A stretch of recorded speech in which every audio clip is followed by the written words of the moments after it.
Make sure you download the Woodward Sports app in the App Store and the Google Play Store today. Take Woodward Sports with you wherever you go and listen live on your phone or mobile device.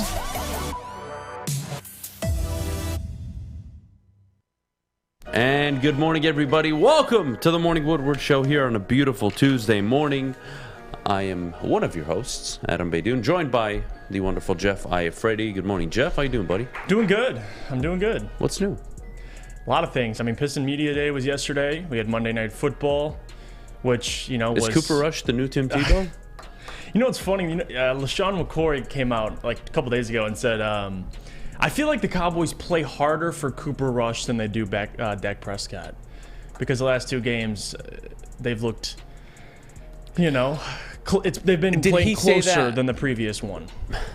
How long ago was that? A few days ago? Probably a couple days ago, before this game. Man, it's kind of a take. I'm sorry, when you're the $40 million quarterback and you aren't able to show flashes of your football team and like, hey guys, like I can carry us, I can help us get there. Right. And all it is pedestrian performances. Cooper Rush. Listen, I got to say, I was wrong.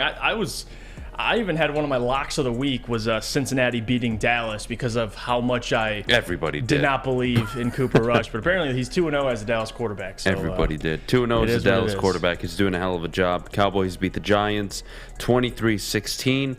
That has very interesting early on in the year NFC playoff implications, right? You have the 3-0 Philadelphia Eagles, the 2-1 Cowboys, the 2-1 Giants. Very early on, only 3 games in, but we talked about it going into the season. 8 wins was my belief that a 7 seed would be in the NFC. It may not be the case. But let's get the show started with Cade Cunningham. Actually, before we start with Cade, I do want all of you to know, by the way, who are tuning in, the phone lines are open. 313-552-6322. That's 313-552-6322. You're all more than welcome to call in. I definitely want to hear what you have to say after that Sunday performance. But we'll start with Cade Cunningham. Jeff, what kind of season should Detroit Pistons fans expect from their second year, man? I think it depends. I mean, obviously he's going to improve. 15 pounds added in the offseason, and you talk about the ability for him to now add strength, add muscle, and that's going to help him, with absorbing contact, not only offensively but defensively as well, and stay healthy through an entire 82-game season. But on top of that, one of the biggest jumps any player can make is from their rookie year to their sophomore year because of how much you get to learn through playing an entire season in the NBA. Learning how to be a pro, learning how to deal with being the focus every game defensively, learning how to get your mind and body ready on a night-to-night basis. And on top of that, just gaining chemistry with your teammates because of how Cade's game is. He's unselfish, and the more chemistry he's able to develop with his teammates, the better he's going to be. He's going to see things before they're open.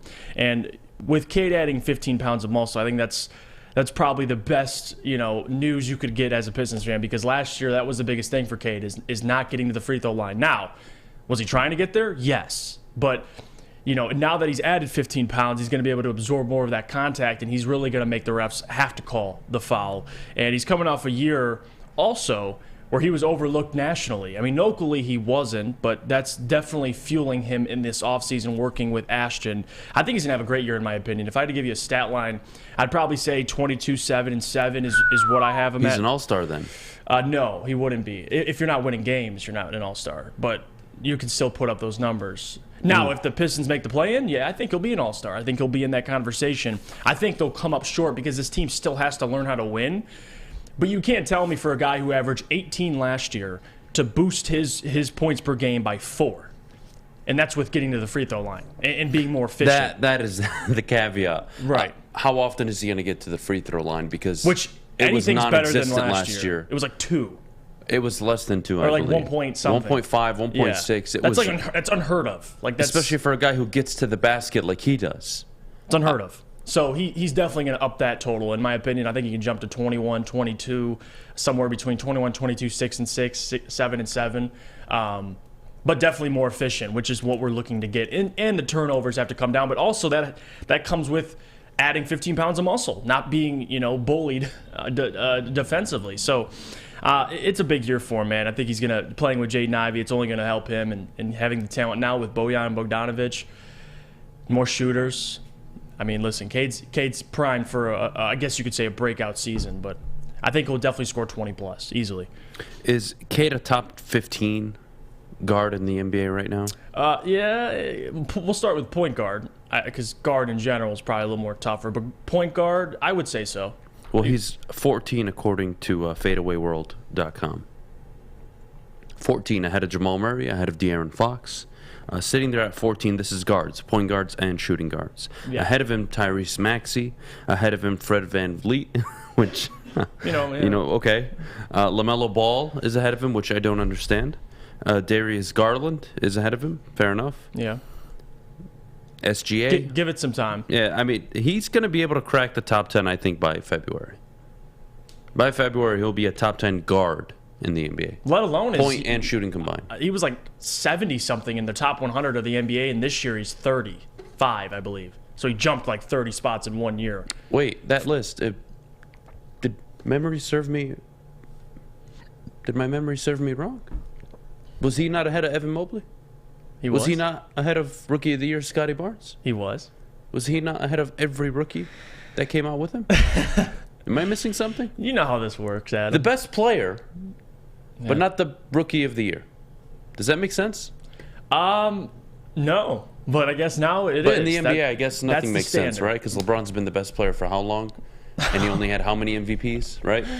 Yeah. Yeah. Well, I guess that's how it works now, Adam. You got to win games. I guess it's the MVP award now. That's how they're treating it. Fair enough. But Cade's going to take that step this year, man. He definitely is. When you're looking at Cade this year, is he the primary scorer, or is that still Saddiq Bey?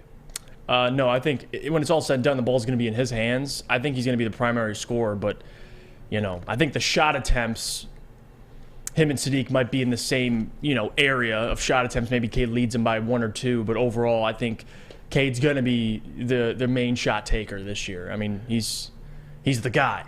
He has to do that. It's his job. Now, Saddiq Bey, it depends what his role is going to be, because I expect him to take that next step. If he becomes an even better player, of course, his shot total is going to go up, and he might lead the team in shots. But right now, my projection is I think Cade will still do it, just because the ball's going to be in his hands.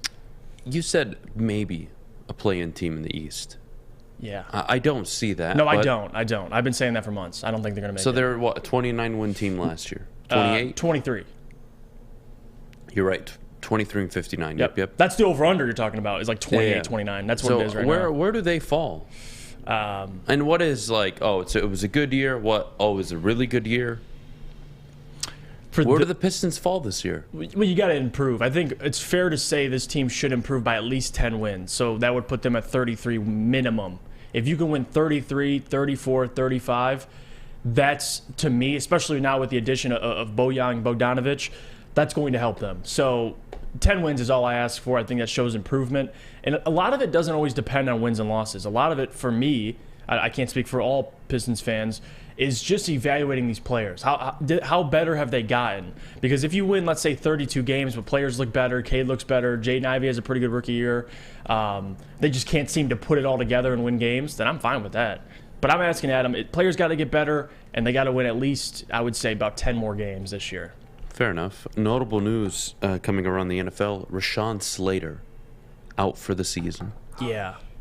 Joey Bosa dealing with a groin injury. Disaster. Should keep him out for a few weeks.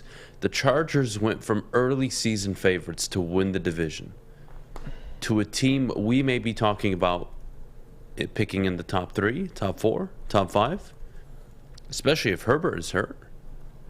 Keenan Allen, what's his injury status with the hamstring? He may be back, but hamstrings are almost impossible to recover from, especially mid-season. Very, very, very difficult.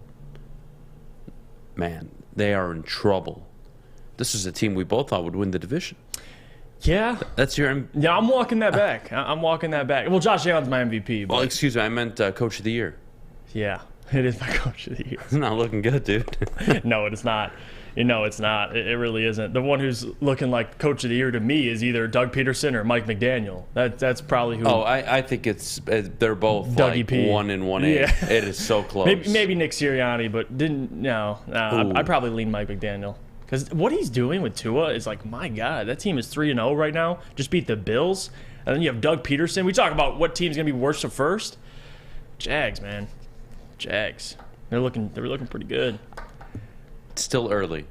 I'll save the I told you so. Yeah. No, I don't think they're going to go later on this, in the year. I'm not going to say they're going to go on this deep playoff one, but no. But I'm just saying. We'll get to it. We'll get to it later. I promise. They don't look too bad for having the number 1 overall pick months ago. Oh, God. It's pretty ridiculous. How will the Detroit Lions suit up with Tracy Walker? We'll get to that in a few minutes. Are Michigan legit? Eric Hall, he might be missing the entire season. Ooh. Has it been confirmed yet?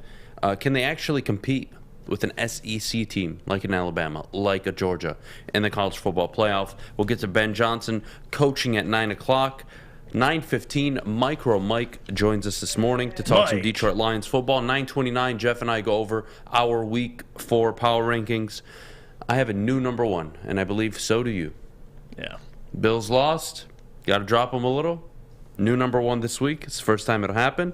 And, of course, what a very good Jeff Okudah means for this football team. All that and much more in just a bit. But before we go, I got to tell you about the official studio sponsor of the Woodward Sports Network. You see him at the bottom of the screen. You see him behind me. Well, that hand.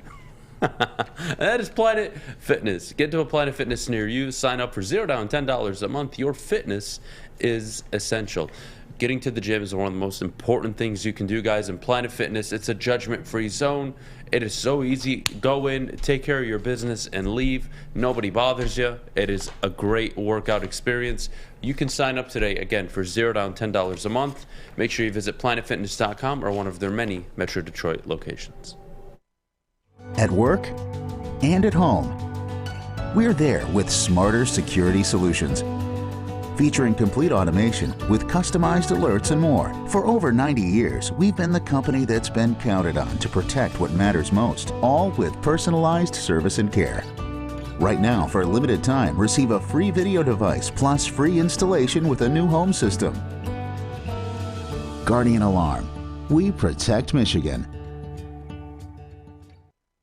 When you need apparel, there's only one place to go. Big Frog in Novi.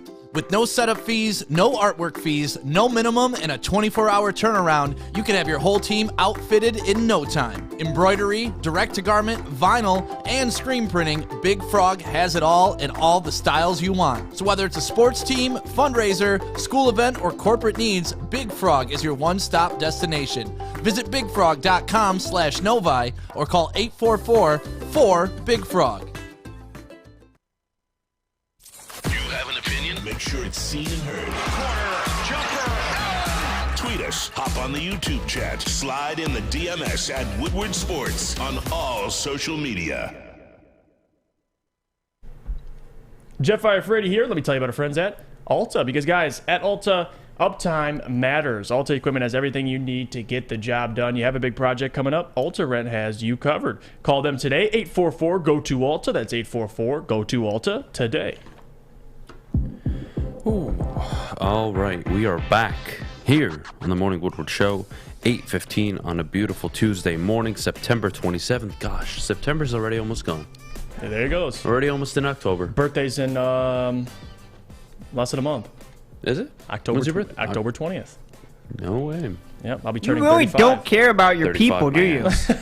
Jeff's turning 17. What? We're going to get exposed for what we're doing here. You don't know anyone's birthday, do you? I actually don't. Now I know Jeff's. I don't know when your birthday is, Fish. I Well, don't you know should. when Westfall's is. I don't even think Westfall has a birthday. Every calendar year, you just get older. There's no birthday. I don't know anybody's birthday here at the network. I Yeah, haven't memorized it. That's not good. When's your birthday, Fish? August 21st. Oh, wow, it passed. Yes. Well, happy We belated were birthday. at the freaking Lashish restaurant. Oh, that When was you your did birthday? that.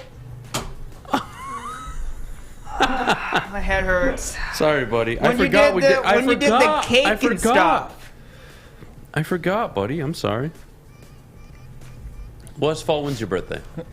October. Oh, it's in October too. October what? 13th. Spill the beans. 7th. Westfall, he's gonna forget anyway. Stop making me guess. 21. Are you serious? One day after mine? Yeah. Wow, so you are 1 day older than him. You're both the same age, right? He's 17, you're 17. Oh my God, dude. Get out of here. Get out of here. Oh, God. Get out of That here. means I must be 15 then. Fish, if they're 17, you're like 6 years old. 17. There you go. 6 is fine. Fair enough. I call myself 8, so that's This fine. is, guys, call in, by the way, if you're listening. Oh, yeah. We're going to be talking, and there's not any specific time you need to call in. Just call in. Feel free If to you call in disagree, anytime. We want to hear what you Adham. have to say about Sunday. What's up? When's your birthday? March. Look at these. Am I close? No. Dang. January. Oh, January. That's what it is. Okay. Birthday's in January. Day we'll give out later. Having said that, Tracy Walker out for the season. Fine, I'll say it January 30th. There? You guys happy? I'm happy. F off. Tracy Walker out for the season, Jeff. How will the Lions suit up without him? And really, how will this defense perform? They're in trouble. No, it's gonna be tough. I mean, we talk about Tracy Walker and what he means to this defense, specifically that secondary. He's that back end communicator. I mean, this is, you could even argue that play to KJ Osborne at the end probably wouldn't have happened if Tracy Walker was in the game. I mean, that's his job. Guys are going to have to step up, and we've seen that as a common theme for the Detroit Lions. Even the offensive line, 2 guys step in. The defensive line, guys are stepping up. But overall, it's going to take somebody. I mean, Juju Hughes has been getting those reps so far, and the play at the end, he kind of blew open for KJ Osborne. So say what you want. Listen, I don't have too many concerns. I know people have talked about trying and going out and signing a safety. At this point, you just have to see what you have. I mean, Kirby Joseph, in my opinion, I don't know the specifics of it. Maybe he's not ready enough. But there's going to have to be somebody to step up. I mean, if that's Juju Hughes, Kirby Joseph, Deshaun Elliott's been solid, but they're going to have to find that next guy, somebody that can actually take on, somewhat of a leadership role, or somebody like Deshaun Elliott needs to step up in that role.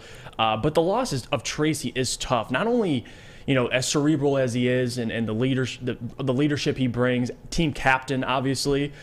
It's really the production. Like, he led this team in tackles last year with over 100 tackles. Like, they're going to miss that. And looking at what the schedule going forward. You take on Seattle this week.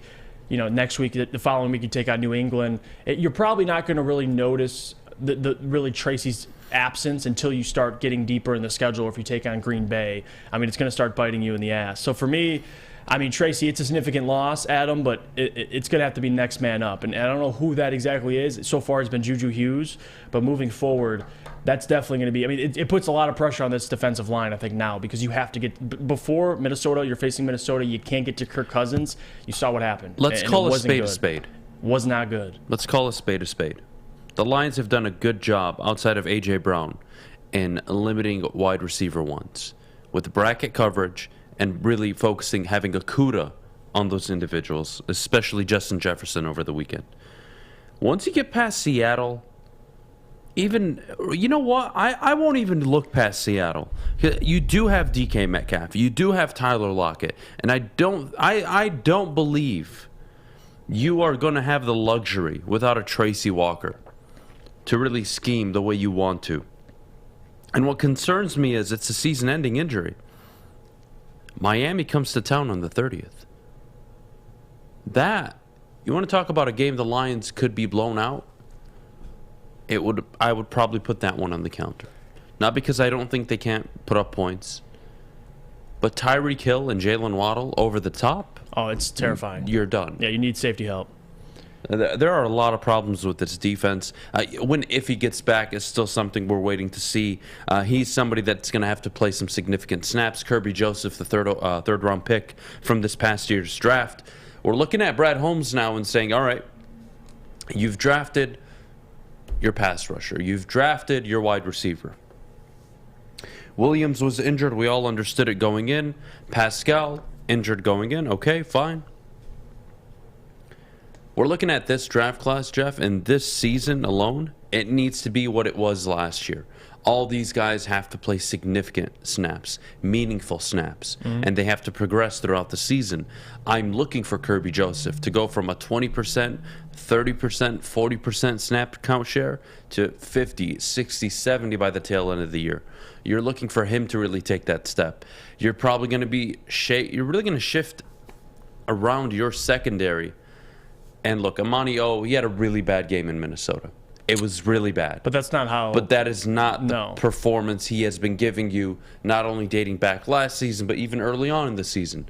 So I'm not going to scold him after one performance when he's shown a lot of good things. But this secondary needs help. And whether it's a trade, whether it's a free agent signing, you are going to have to consider all options. Because, Jeff, you watched the game on Sunday? No pass rush. And I don't know what the deal with Aiden Hutchinson is, and I'm not sure what's going on with his quad. But if he's not right, sit him for a damn week or two and let him come back healthy. Mm-hmm. This playing through injury, it's great and all until they get hurt for the rest of the year. There's no point. He looked useless against Minnesota. Your number 2 overall pick was useless. He didn't register a single thing in the box score against Minnesota. Besides like a quarterback hit. Not ideal. No, at all. No, it isn't. And I think the youth in the secondary doesn't necessarily help them either. I mean, you have Mike Hughes, but Mike Hughes didn't necessarily put on the greatest performance against the Vikings. So for me, it's going to have to step. I mean, you have Jeff Okudah and Amani Warrior. I think Amani's going to bounce back. But in that safety, at that safety position, that's what I'm concerned about because it's still a lot of youth. Like there's not, and that's why I wouldn't have a problem if the Lions looked to free agency or looked, via trade to try and get someone a little more, veteran experience. Because with Tracy out, you miss that guy in the back, especially in the back end of your defense, that can keep things calm, keep guys focused. I mean, that's the real issue. I think even having a guy like Juju Hughes, I mean, he if he starts, you're lacking that experience that Tracy brings with that leadership. Like Juju's I think he's been in the league for 3 years, and he didn't even play that much. So with the Rams, so for me, this is going to be interesting, Adam. I'm curious to see what they do and how they replace Tracy. If they're rolling with, Malcolm Rodriguez or Iffy, that tells me that, and you don't go and pursue somebody in free agency or trade. That tells me they're completely content with what they have. Like they don't want to. If they go out and sign somebody or trade for somebody, that tells me that they think this team can make the playoffs this year. Let's play a quick game, okay? Let's play a quick game. Who's given up the most points per game in the NFL so far? Through I'm gonna guess the Lions. 31 points a game. Yeah. Who is the only team in the NFL to allow 30 points or more a game in the NFL currently? I'm gonna go with the Lions. All right. Who's given up the most points in the NFL to date? The Lions. Who's given up the most rushing yards per game? The Lions. Close. They're actually 6th on the list. Oh, that's pretty good. Who's given up the most passing yards per game? Oh, gosh. Also 6th. Who's first? The Ravens. Jesus, their secondary has been abysmal. Yeah, it's been terrible because of that Tua game. So with the Lions, what you're seeing is they don't look. The yards per game you can address. All right, but 31 points a game. No, it's. You tell me. You guys just explain to me how they're supposed to have long-term success for the rest of the season. And we'll get to the coaching decisions at 9 o'clock. And I'm going to have as honest of a conversation as I can with you, because I am concerned. And I'm not concerned because of a 1-week decision. So we'll get to that later. But I really need you to hear me out right now, because 31 points a game for a team that was worse than the NFL last year in most categories on defense. We always talk about this player development, improvement. If they would have been went from 32nd to 25th or 24th or 20th, you would have sat there and said, "Oh, okay, improving." And they had the most quarterback pressures through 2 weeks. But week 3 goes by and they get none. And they don't get to Kirk Cousins. And you saw really 2 out of the 3 weeks, they couldn't get home at all. Yeah. They got 1 sack on Jalen Hurts and none on Kirk Cousins. And he was a stick. And there's both big plays in those games. Big plays. Downfield. This defense is leaky. However, whatever word you want to use to define this defense, they are very unreliable. And even if your offense gives you 24, 27, 28 a game, It's not good enough. We saw Aaron Glenn, last year we're praising him. Hey, man, held this team to 16, held this team to 19, this team to 18. Okay. When's that going to happen? Yeah. Washington, the first half, excellent. Second half, the defense was almost let them back in the game. Right. Then the offense came in, did their job, went and answered. Cool, game over, win that game. Defense is a problem, especially without Tracy Walker. This is your leader. This is your communicator. This is arguably one of your best tacklers on the team. Mm-hmm. This is a guy that is responsible for so much, and I don't know where that gap is going to be filled. Anzalone in communication? But on the back end, who's doing that? Jeff Okuda's going to have to step up, but this is really only his 11th career start, right. 12th career start. Right. You'd think it'd be Deshaun Elliott now. But he's 25 years old. Yeah, big hitter. But, he's a veteran in this secondary, given how young it is. Yes, you're right about that. And it's never a good thing when you lose somebody in a department of your team that isn't very strong to begin with. We have Jeff Okuda and Ermanni Oruwariye, but those safeties. Deshaun Elliott I like a lot, but Tracy was that other piece. And you talked about the defense last year and what they did. Tracy played the entire season, or at least most of the season. So at least they had that going for them. This year they're going to have to find a way to win. The injuries are being suffered all around the league. You see, and on very different teams, but the Bills losing Micah Hyde for the entire season, these are going to happen. They lost 2 secondary players and a corner, and they lost a linebacker.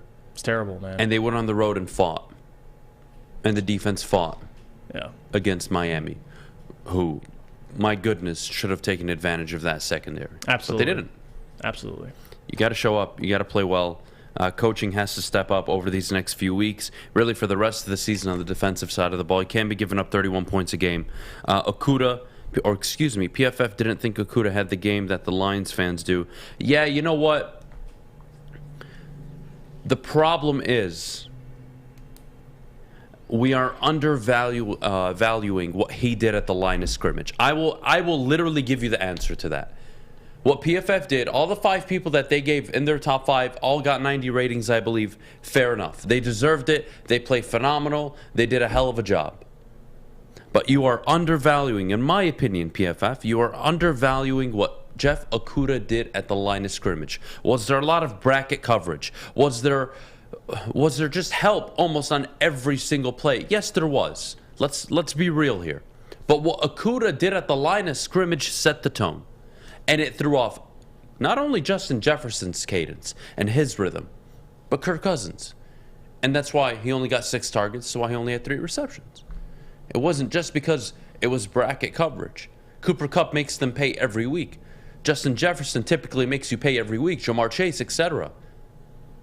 It was the work Okuda was putting in, to me, at the line of scrimmage, that I believe he should have been a top 5 corner according to PFF, but they didn't believe so, and I totally disagree with it, Funky. I do agree. I don't like it. But when we get back, Michigan football, we got to talk some Michigan football. Are they legit? Can they compete with an SEC team?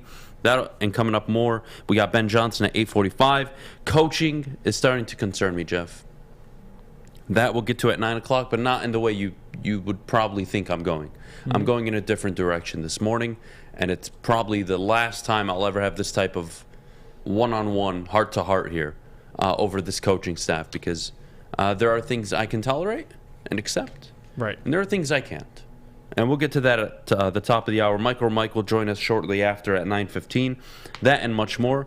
But before we do, I got to tell you about our good friends over at Gypsy Vodka and the Mulligan. It's my go-to drink of NFL Sundays. 8% alcohol, iced tea, lemonade, Gypsy Vodka mixed. The Mulligan is my go-to drink, and it should be yours as well. Make sure you're always supporting local, and please drink responsibly. For a limited time only. All new burgers and loaded fries at Big Boy. It's not a Slim Jim, it's the Big Jim. The chili cheese is such a tease. Guess what else is new? The bacon blue.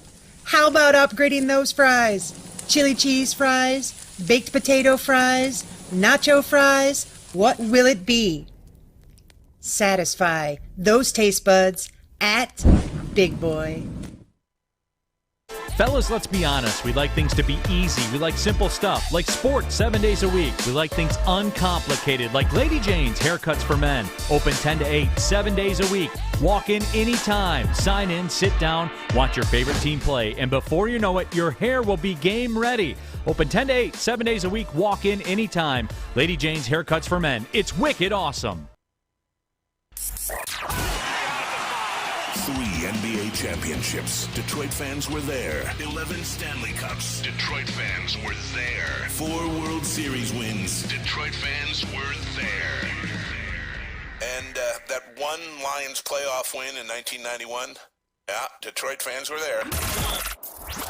Woodward Sports, where the fans are.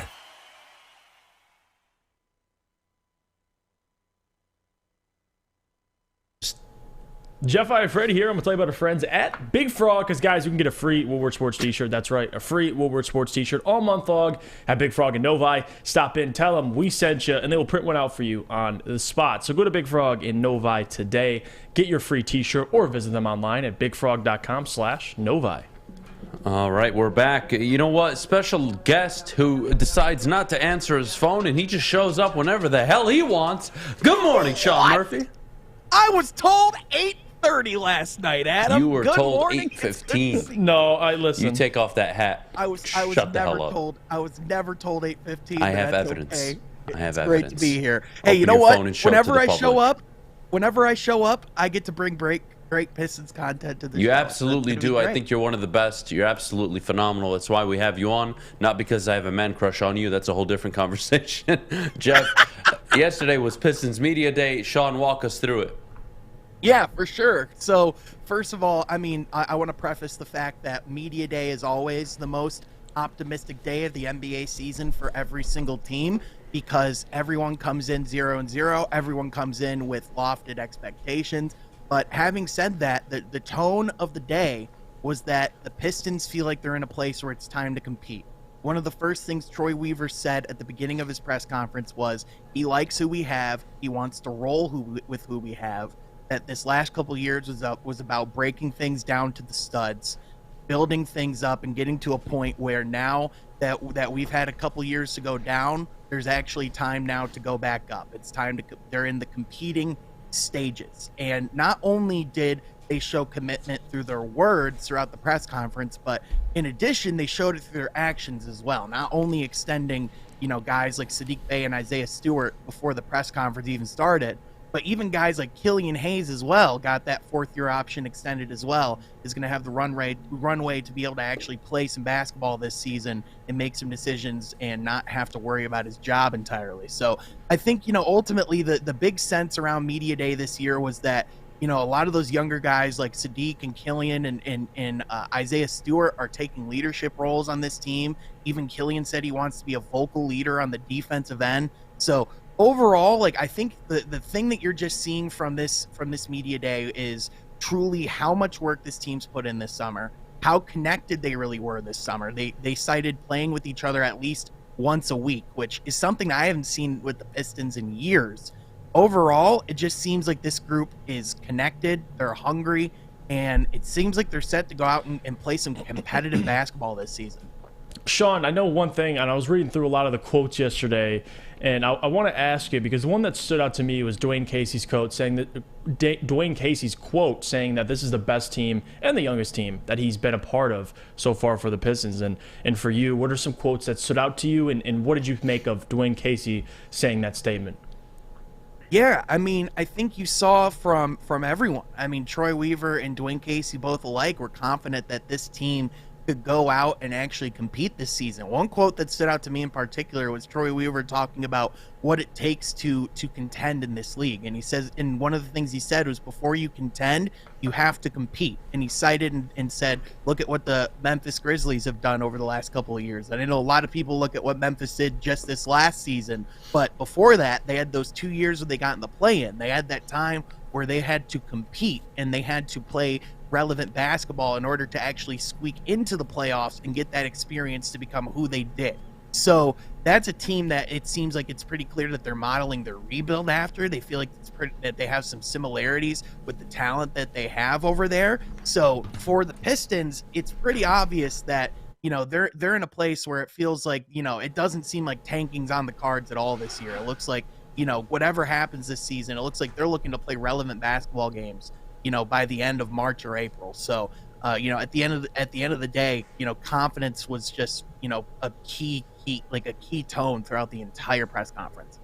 One thing we didn't get, because we didn't have a chance to get you on when Bojan Bogdanovic was traded here. I want to get your thoughts on the trade initially, and number two, does that change or should that change Pistons fans' expectations for this upcoming season, or where they end and where they place in the Eastern Conference? Yeah. So every time I get a Woj tweet across my phone, there's always that moment where I have to sit down and process things for a minute. But I had to take a few extra seconds, first of all, to make sure it was a real tweet. Because at first when I saw it, I was like, wait, what the? That's all they had to give up? To get Bojan Bogdanovic, a guy who the Jazz reportedly wanted a first-round pick. First-round pick, yeah.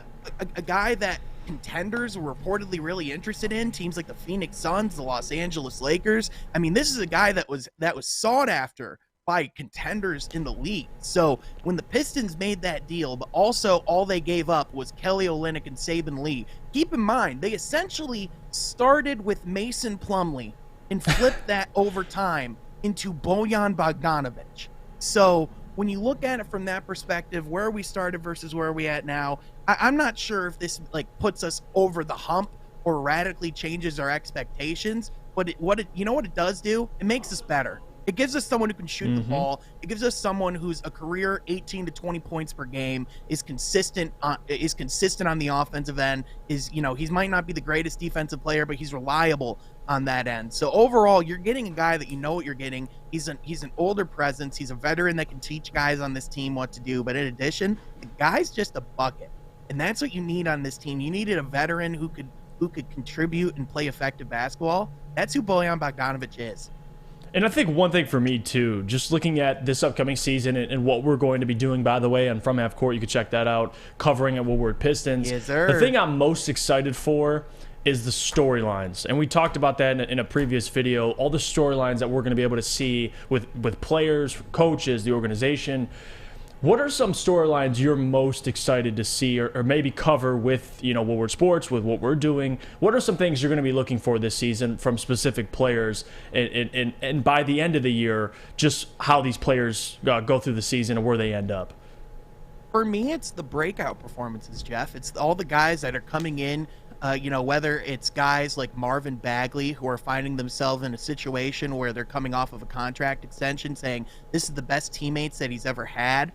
Being in a situation where, he's not talking about just coming in and contributing. He's talking about how he can be great, how he can push to the next level, and how he can bring his game to a different level, which is something that Marvin Bagley hasn't been talking about for years. Not since he was in Sacramento, that's for sure. And then in addition, again, you talk about guys like Killian Hayes, who not only, even though he's going to be technically coming off the bench to start the season, what he is going to be able to do is contribute in a lot of ways. And again, the fact that he's talking about being a vocal leader on the defensive end, how he was confident this offseason in his shot, how he played a lot of pickup basketball, was in the gym, was with NBA guys on a regular basis, grinding. And also, the thing that was refreshing to me about Killian was I never got to hear his thoughts on his first 2 years. So actually hearing him be candid, hearing him say, yeah, those first 2 years are not what I expected, but we're going to move forward. And again, the fact that the Pistons showed that confidence and gave him that extension going into the day, I just think, it shows hey, this is a runway. This isn't even going to be a story. Go out, do what you have to do this season. But Sean, go ahead. Sean, I got to tell you, you're a sexy dude. You know that? God. But you're killing me here. You're killing me here. You're killing me here. You got to do me and the audience a favor. You got to take off your shirt, and we'll finish this interview. Okay, you got it. I'll take off the shirt. Look, Sean, I do agree, though. This is the time of the year where most fans are optimistic. Me and Jeff talked about Cade going in to open up the show today. He is a player we're looking at really being a borderline all-star. I think that is fair expectations for him.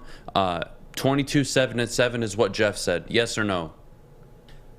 Listen, I think that's a solid, solid expectation for me. I see this team, getting above 30 wins. I think the expectation, if I had to give a prediction, is somewhere around 33, 34 wins.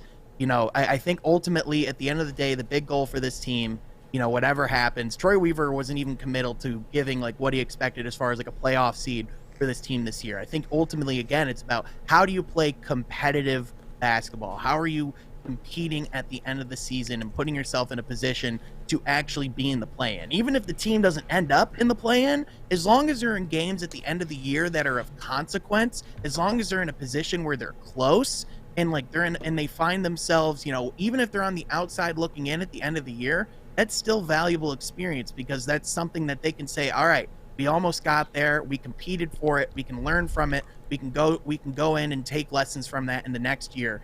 And I think that's the big thing this year, is just putting themselves in positions to compete. That's something that we truly haven't been able to say with this team in 5 years?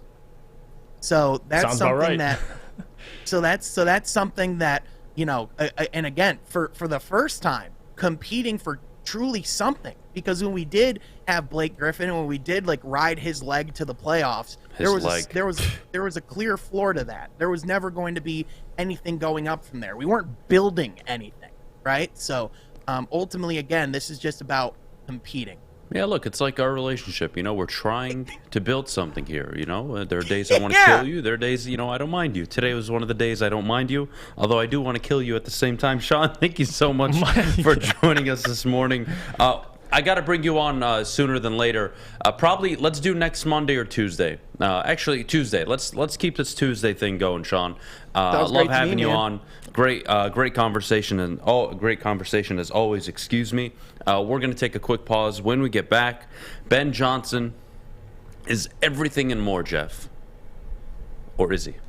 A lot of division here within the fan base over their offensive coordinator, which I find very. Don't worry. Cool. I So brought you're some ready. facts. I Great. brought some So facts. we're ready. We'll be back in just a minute, but before we do, Jeff, our good friends over at the Sports Marketing Agency. Guys, the SMAs, the Sports Marketing Agency, helps spread awareness about mental health and substance abuse. Their new podcast, This is the S Word, helps fight the stigma about seeking help. If you or know someone who needs help or struggling, tell them or yourself to head to the sportssma.com for more information. Hi, my diamonds. It's Crystal with an X. You want to get hot and perfect like me? Here's my super easy routine. Drink at least a gallon of water before you wake up. Attach a weight to everything in your house. Hello? Sell your car and just sprint everywhere. Scream when you exhale. Don't follow Crystal with an X. Do your own thing at Planet Fitness with tons of equipment and free fitness training in our clean and spacious clubs. Join now for just $10 a month and cancel anytime. We don't like to brag that we are the toughest sports network in Detroit, but we do have a guy named Darren McCarty on our side. Lemieux and McCarty, who've had a good knockdown drag up. There they go, right on the whistle. They were talking to one another. Woodward Sports.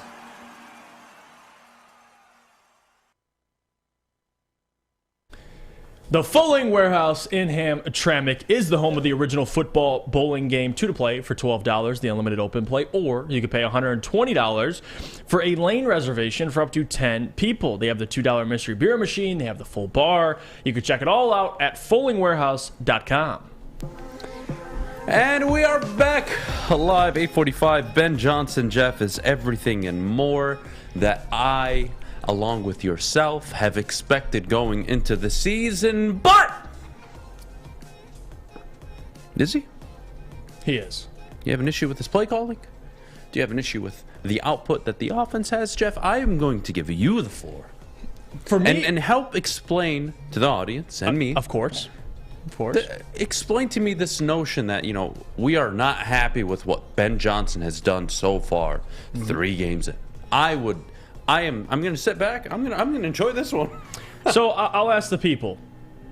So Ben Johnson, first 2 games of the season for the Detroit Lions, he scored 30-plus points in each of those games. Second time that's happened in your franchise history since the 50s. And you won the championship that year. So Ben Johnson is doing things that are historic for your franchise.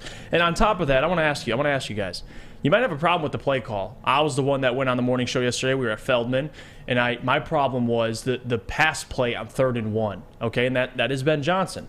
And I do have a problem with that play call. But overall, do I think Ben Johnson's not the right man for the job because of one play call? Let's go through the statistics. So far, it's his first year as an official play caller in his career. He's never been an offensive play caller. He's been a position coach. He's been a wide receiver coach, tight ends coach.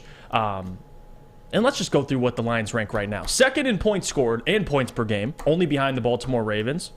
Baltimore's a pretty good team. Third in total yards per game, behind Buffalo and Philadelphia. Pretty good teams. Fourth in rushing yards per game. It's pretty good. And again, first season being the OC, has a chance to be the best offensive coordinator your franchise has ever seen. And that's what the conversation is already. I'm not going to say he's already there, but he has a chance to do it. It's pointless to have this, what am I supposed to do? Sit up here and criticize him, say he should be demoted? No. I mean, listen, if you have a problem with the play call, that's fine. He has the right to at least learn. It's his first year as a play caller. He's allowed to make mistakes. Sorry. Unlike Aaron Glenn and Dan Campbell, who've now had a year and about to be a year and a half under their belt of experience. For Ben, his first season. And I just want to explain this too. Everyone loves to praise the offense. I mean, we have all loved to do it. We love to praise Amon-Ra. We love to praise Jared Goff. We love to praise DeAndre Swift. But we like to nitpick Ben Johnson as of late. My problem with that is who's responsible partially for putting these players in the right position and helping them find success. Who was the player that accredited Ben Johnson last season for his breakout towards the end of the season? Amon-Ra St. Brown. That was who he accredited that to, becoming the passing game coordinator. This man has done only great things for your talent on offense. And for me to sit up here and nitpick Ben Johnson because I didn't like one or two play calls in that Minnesota game, you still led a majority of the game. You were up with a minute left in the game. He did his job. I mean, let's be honest with you. I mean, there were some decisions at the end which we've covered yesterday. I've pretty much wasted my entire breath talking about it. But I'm not partaking in this Ben Johnson, let's criticize him. Ben Johnson's a buffoon for what he did. You guys don't even know. I mean, listen, part of me wants to say that Lions fans don't even know a good thing when it hits them right in the face. Like, you have a guy who we all know is going to be head coach in the future. But for some reason, people want to sit up here and try and nitpick the man like he isn't or going to be the best OC in your franchise history. So, Adam, I got no problem with Ben Johnson. I don't know how in the hell anybody can have a problem with Ben Johnson. He's done nothing but good things through 3 games so far. You're one of the best offenses in the NFL. We knew this offense would be good, but you think they'd be that good? Up there in the conversation with Miami, Buffalo, and Baltimore? No. I mean, we didn't think that. So, to answer the question, Adam, take a chill pill on Ben Johnson. There are only 2 teams in the NFL that have scored more than 90 points and are not in first place in their division. 3 teams. 3 teams in the NFL that have scored more than 90 points through 3 weeks and are not in first place. The 2-1 Buffalo Bills, the 2-1 Baltimore Ravens, and the 1-2 Detroit Lions. That's the company you're in. That's the company your offense is in. It's pretty good company. And considering you were still somehow on the road able to manage 24 points with no DeAndre Swift, and you probably won't have him over the next few weeks, I would say that's impressive. I would say that's a damn good job. I would say a man who... do you know what team has scored the most points in the NFC North? Detroit Lions. Do you know what team has scored the most points in the NFC? Detroit Lions. You know what team has scored the most points in the entire NFC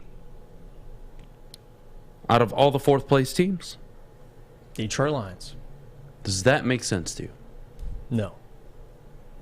They've scored 95 points through 3 games. They've given up 93. You have a +2 differential.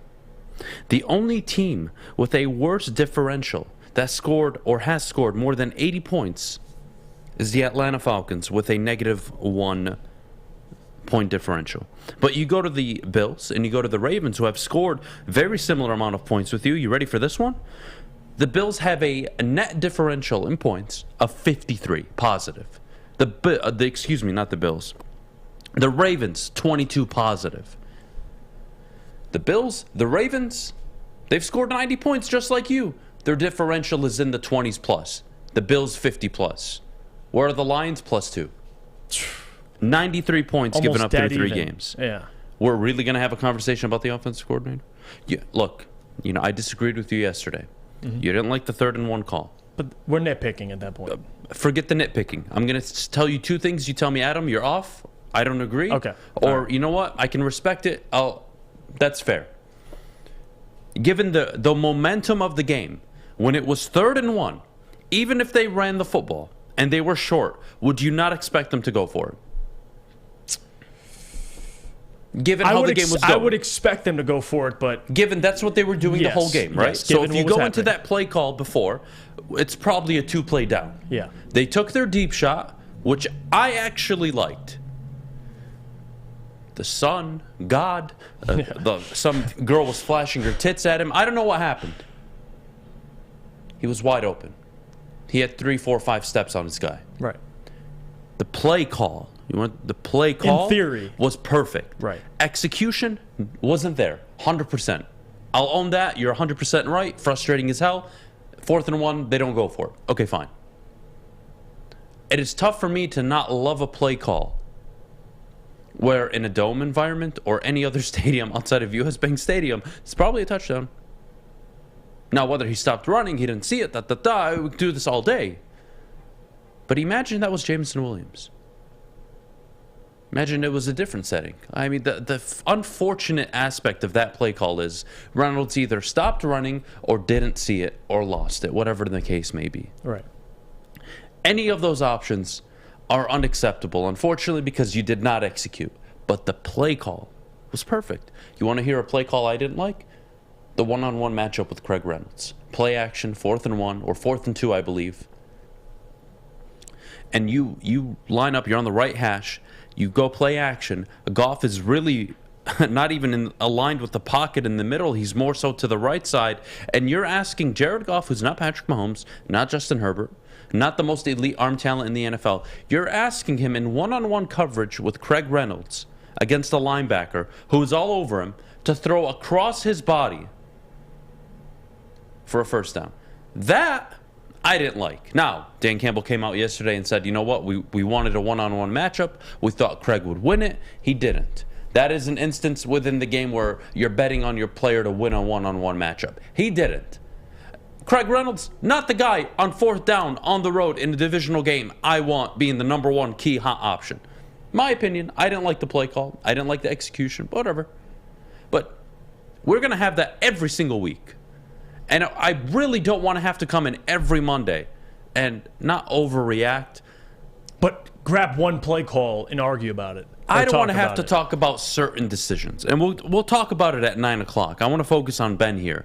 But it is the last thing I want to do is have to come in here on a Monday and do the same show over and over and over again. I've already done it twice this year. I'm already sick of them. I preferred the Monday show after Washington much more than after Philly and after Minnesota. So let's all agree on one thing here.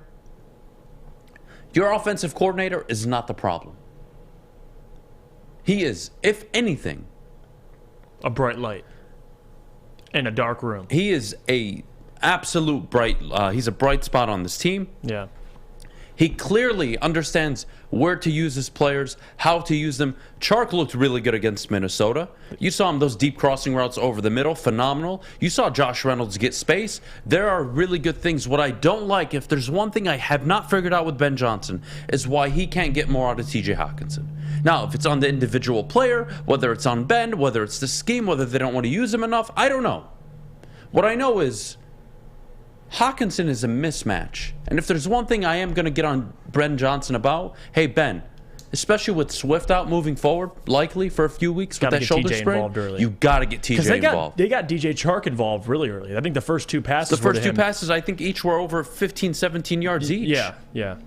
So find a way, Ben. If there's only one thing I can go criticize, find a way to get Hockenson in the game. Goff looks really good, man. He does. He looks really good through 3 weeks. Better than he did with Anthony Lynn. I'm trusting him a lot more and more as the weeks go on. He's having a good season so far. Get Hawkinson involved early, and if Hawkinson just sucks, damn it, he sucks. But imagine having a tight end with his athletic ability, his skill set, and getting nothing.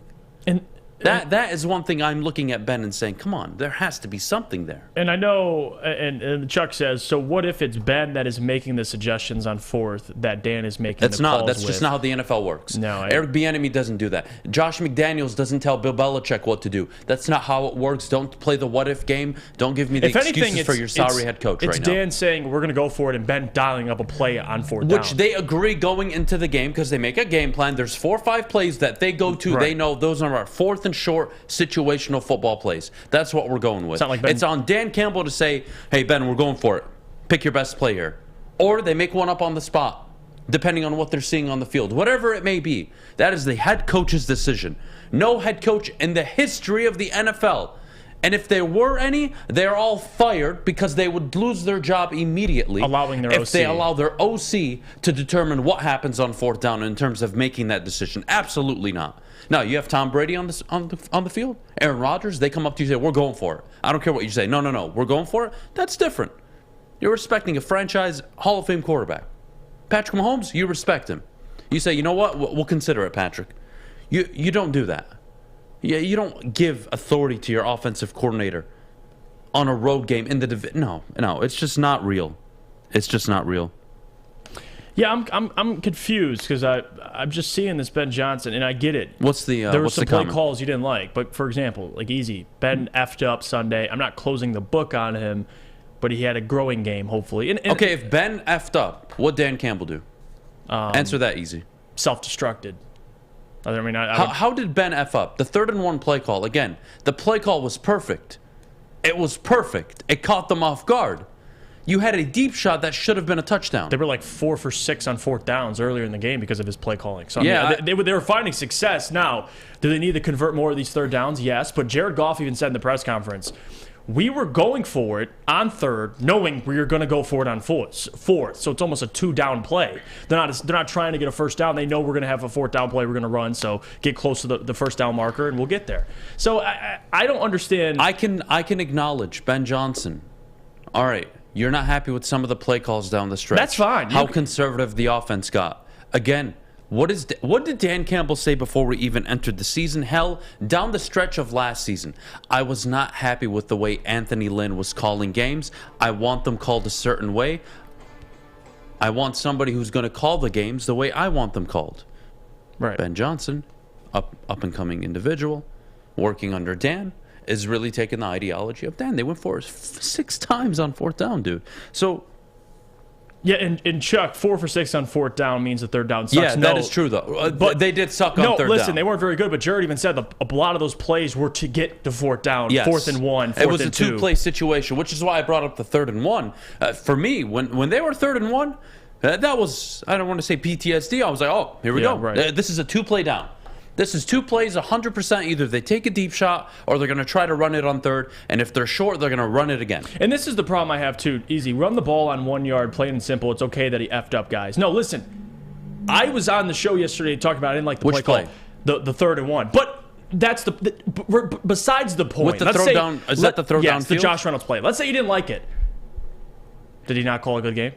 Like, so that one play, so because Josh Reynolds was wide open, even I didn't like it, but the fact of the matter is, sorry, I had to bring that up to you because he was wide open. The reality is the play call. I didn't like it, but he was wide open. Yeah, I'm not going to sit here and say he wasn't. The guy was naked, and the sun was in his eyes. He wasn't able to catch the ball. Now, would I rather put the game in the offensive line? Yeah, run the ball, but the play call still worked.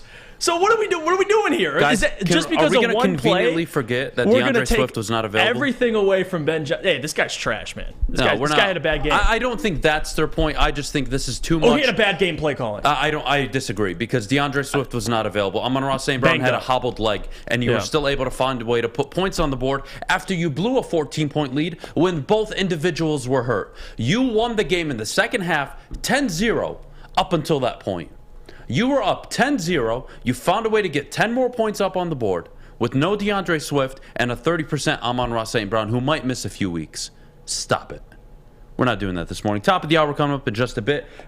We will get to coaching strategy and, coaching decisions in general. I have a concern. It's not what you think it is, but I do have a concern. Jeff, we'll get to that in just a minute. But before we do, my God, my hair is way too long. I'm going to Lady Jane's right after this. Open 10 to 8, 7 days a week. Walk in anytime. They're awesome stylists who take care of you like they take care of me. Lady Jane's, haircuts for men. Like I said, they're awesome stylists, the best in the business. Hot leather neck shaves. They trim you up well. They clean your beard. They know what to do with your hair, guys. All right, they're the best in the business. They are the pros at this. Lady Jane's, it's wicked awesome.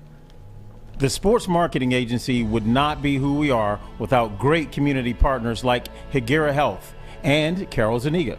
It's an awesome opportunity to partner with your organization. Higuera Health is a comprehensive behavioral health organization. We serve children through older adults with mental health, substance use, and developmental disabilities across Western Wayne counties, and really excited to now be in downriver communities as well. Give us a call at 734-458-4601. You don't have to go to the beach, man. You don't have to get your butt crack full of sand. You just need a little chili peppers, man, to get that glowing beach chili peppers tan. Woo! With 26 locations in the Metro Detroit area and more coming, Chili Peppers Tanning is where you'll find the cleanest salons in the D. Join the Pepper Club for the best deals on unlimited tanning. Head to chilipepperstanning.com. You just need a little chili peppers, man. Woodward Avenue, the first paved road in America. Woodward Sports, the first sports network born in Detroit and made for Detroit. Looking to buy or sell your home. Whether you're a player or a fan, helping you buy, sell, or invest is Michael Phillips's top priority. Being in the game for over 23 years makes Mike the #1 option for anybody. If you have real estate needs, call Michael Phillips at 313-403-0011. That's 313-403-0011. Get your game on with Michael Phillips from Keller Williams Legacy. Ladies and gentlemen, we are back, top of the hour, here on the Morning Woodward Show. Let's go. Jeff, I do have a few concerns. Let me hear them. I don't mind losing football games. I really don't. I don't mind blowing leads. I don't mind things happening in the NFL that happen every week to many teams happening. All right? What I do mind is when you, for 4 quarters, in my opinion, are the better football team, and you find a way, somehow, some way, to just make every wrong decision needed to blow a game. And that is not the first time. That is the concern. This has happened before. You can just go to this season, the timeout before halftime in Philly, or hosting Philly at home. The timeout early on in the third quarter in a 1-possession game, or 2-possession game at the time.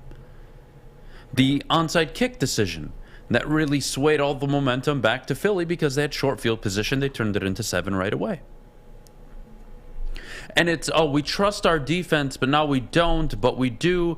And now we trust our defense, but with 1:15 left, instead of pinning them back, we're going to kick a field goal that'll, although I agree, if you have one of the greater kickers in the NFL, by the way, if you had Justin Tucker, Matt Prater, I am screaming at the TV, kick that field goal. I agree 100% with the play call, not Austin Seibert. Mm-hmm. Fair? Can we agree there? Yes, I do. So I don't mind the field goal. Right. If you have Justin Tucker, Evan McPherson, you have one of the better kickers in the NFL. Because then you can go to the press conference and say, I trust my guy. I trusted my kicker. I would defend him to hell. If Justin Tucker, let's say, or somebody like him is his kicker, hey, you know what? 59-yard field goal. He's made these before. He's 67%. I like the odds. He makes it. We force him to score 7. I don't mind it. But it's Austin Seibert, who's already missed. And by the way, Greg Joseph, in that same direction, already pushed 2 field goals right. And what Seibert do? He pushed it right. But that's the problem I have, Adam. Every kicker was Greg Joseph. And that's what I'm saying. Right. And what hurts me the most is, again, I thought Detroit was the better football team. I thought Detroit deserved to win that football game. And they didn't. Not because Minnesota was better, but because the coaching staff let you down. And I brought this up yesterday. I thought Kevin O'Connell did not have a good game, especially when it came to Justin Jefferson. One of the things that made Cooper Kupp so special last season was that even when he was double covered, you put him in motion and you gave him a running start off the line of scrimmage. So he had that 1.5 yard of additional space to catch that ball. And it made all the difference. And what I saw from the Vikings staff on the sideline, Jeff, two things. The bat, they never adjusted to what the Lions were doing on Justin Jefferson. They kind of just accepted it. They ran the ball, Adam Thielen, and it wasn't really all that effective through 3 quarters. And then what happened? Opportunity came. But what did Minnesota absolutely not do that allowed them to win that football game, Jeff? They didn't make any mistakes. No, they didn't. They didn't shoot themselves in the foot. The Dalvin Cook fumble was unfortunate. Lions should have put the game away then, but that's a whole different conversation. But did Minnesota make a single decision where you scratched your head and said, man, really took us out of the game there? No. They let the game come to them. And what happened? Right on cue, the Lions failed to do what Minnesota did. The Lions made a few decisions that cost them, allowed Minnesota back. And that's the story. You have historically one of the best punters in the NFL who is very, very capable of pinning a team within the 10, within the 8, within the 5. I'm not saying the outcome is a guaranteed change. What I am telling you is conventional football wisdom, logic. You don't attempt that type of field goal with that kicker in that situation and then come out in the presser and say, I'd give him another go. I'd be willing to give him another go. Look, I know you're trying to save him his confidence, but that was the wrong decision, and not because you missed it. It is not the wrong decision because you missed it. It is the wrong decision because of who was kicking it, and time was on your side. And instead of having 1:07 left to go 90 yards down the field, you gave them 1:15 to go 50, 60 yards downfield. So now, not only was the field goal just a first down away, it was, we can score here. And it's exactly what Minnesota did. And that is what killed me. That is what killed me, Jeff. And I think on top of that, too, my biggest complaint yesterday, and obviously we have overreaction Monday, every single Monday after a Lions game. For me, in that situation, Austin Seibert, that would have been a career high for him. So now looking at that and looking on top of that, looking at how the games went so far, because a lot of it is feel. You're seeing Greg Joseph, a guy who's a pretty accurate kicker, miss his kicks. You have Austin Seibert miss his first kick. He made his second. And the third kick would have been a career high in a situation where even if you made the field goal, Minnesota, listen, if you have that same blown coverage, there you go. The game's over anyway. You would have lost 27-26. 28-27, excuse me. So the problem I had was the decision itself. I mean, you've been going for it all game. This is your MO, Dan Campbell. You're a team that, in a position like they were, 4th and 4, I get it. If you don't want to go for it, punt the ball. You have the best punter in the league, arguably. I mean, you put the ball in either his hands or that offensive line's hands. The last option for me would be Austin Seibert on a career high when he missed the kick wide right and it followed it up, kicked wide right. Like, that's how the game's been going. So for me, it was the play call. But I'm gonna move on from it. I think this is a play that Dan's gonna have to learn from moving forward. Like, most of the games in the NFL, just watching the last 3 weekends, most of these games are decided by 1 or 2 plays, even 3 plays at the end of a game. And for Dan Campbell, that's critical for him because Dan Campbell doesn't call plays. He has Ben Johnson, he has Aaron Glenn for that. His job is to be the overseer, the guy that has to make these crucial decisions. And if he's making these decisions and it's costing them, when that's really his only job on this team right now, is to put these guys in the best position, make the correct decision, make the correct calls. And he's failed to do that in 2 games. That's the issue I have. Now, can he get better? Yes. But so far from that Minnesota game, not saying everything's on Dan Campbell, but it didn't help them, Adam, that you kicked a field goal that probably wouldn't have went in regardless. From a guy who, it would have been his career high. I think he was 2 for 5 from over 50. So if you're talking odds, it's probably the third best decision, Adam, to be honest with you. I'd rather just go for it. It's the fourth best decision. I'd rather just die than kick a field goal there. That'd be a good option. Having said that, what did we talk about before the season? I mean this genuinely. I'm not trying to come across as a dick right now to you. What'd I tell you? When the games are on the line, who is Dan Campbell? Is he going to stick to his persona, which I don't mind, by the way? Win and lose being who you are. Right. Embody what you are as a coach and a team and lose that way. I don't mind. I can live with it. But be consistent. Have you seen any consistency in these fourth down decision makings at all? Because through the first 2 weeks, there really weren't many.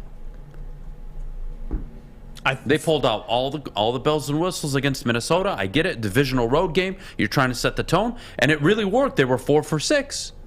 But when it mattered most, you either A, weren't aggressive, or B, took a step back and said, you know what? I trust my defense, who's only given up 21 points right now. We've shut down Justin Jefferson. I'm going to pin back Kirk Cousins, and I'm going to make him beat me. Those two things either A, did not enter your mind, or B, they did, and you still chose to kick a field goal with a kicker who was 2 for 4 going into that game from 50+. You tell me, guys, how that makes sense. Again, you go for it. You don't make it. I'll live with it. I'll come in Monday. This is what this team is. They're going to have to execute. The reality is this is who your head coach is. I don't mind it. I can live with it. What I can't live with, Jeff, and I brought this up to you. When the chips are on the table and the season starts and there's expectations and you're winning football games, what are you going to do? So far, he hasn't stuck to his guns. And the fourth down, going for on 4th and 4 or punting, to me, I would have had a lot more respect coming into Monday. I would have been a lot less aggressive in the way I was speaking because I still believe Detroit was the better football team. I still think there's a lot of positives. But damn it, the negatives now, outside of the coaching decisions. Swift isn't healthy. St. Brown isn't healthy. Tracy Walker out for the season. This team has to grow up quick, or it's not going to be a fun season. It isn't.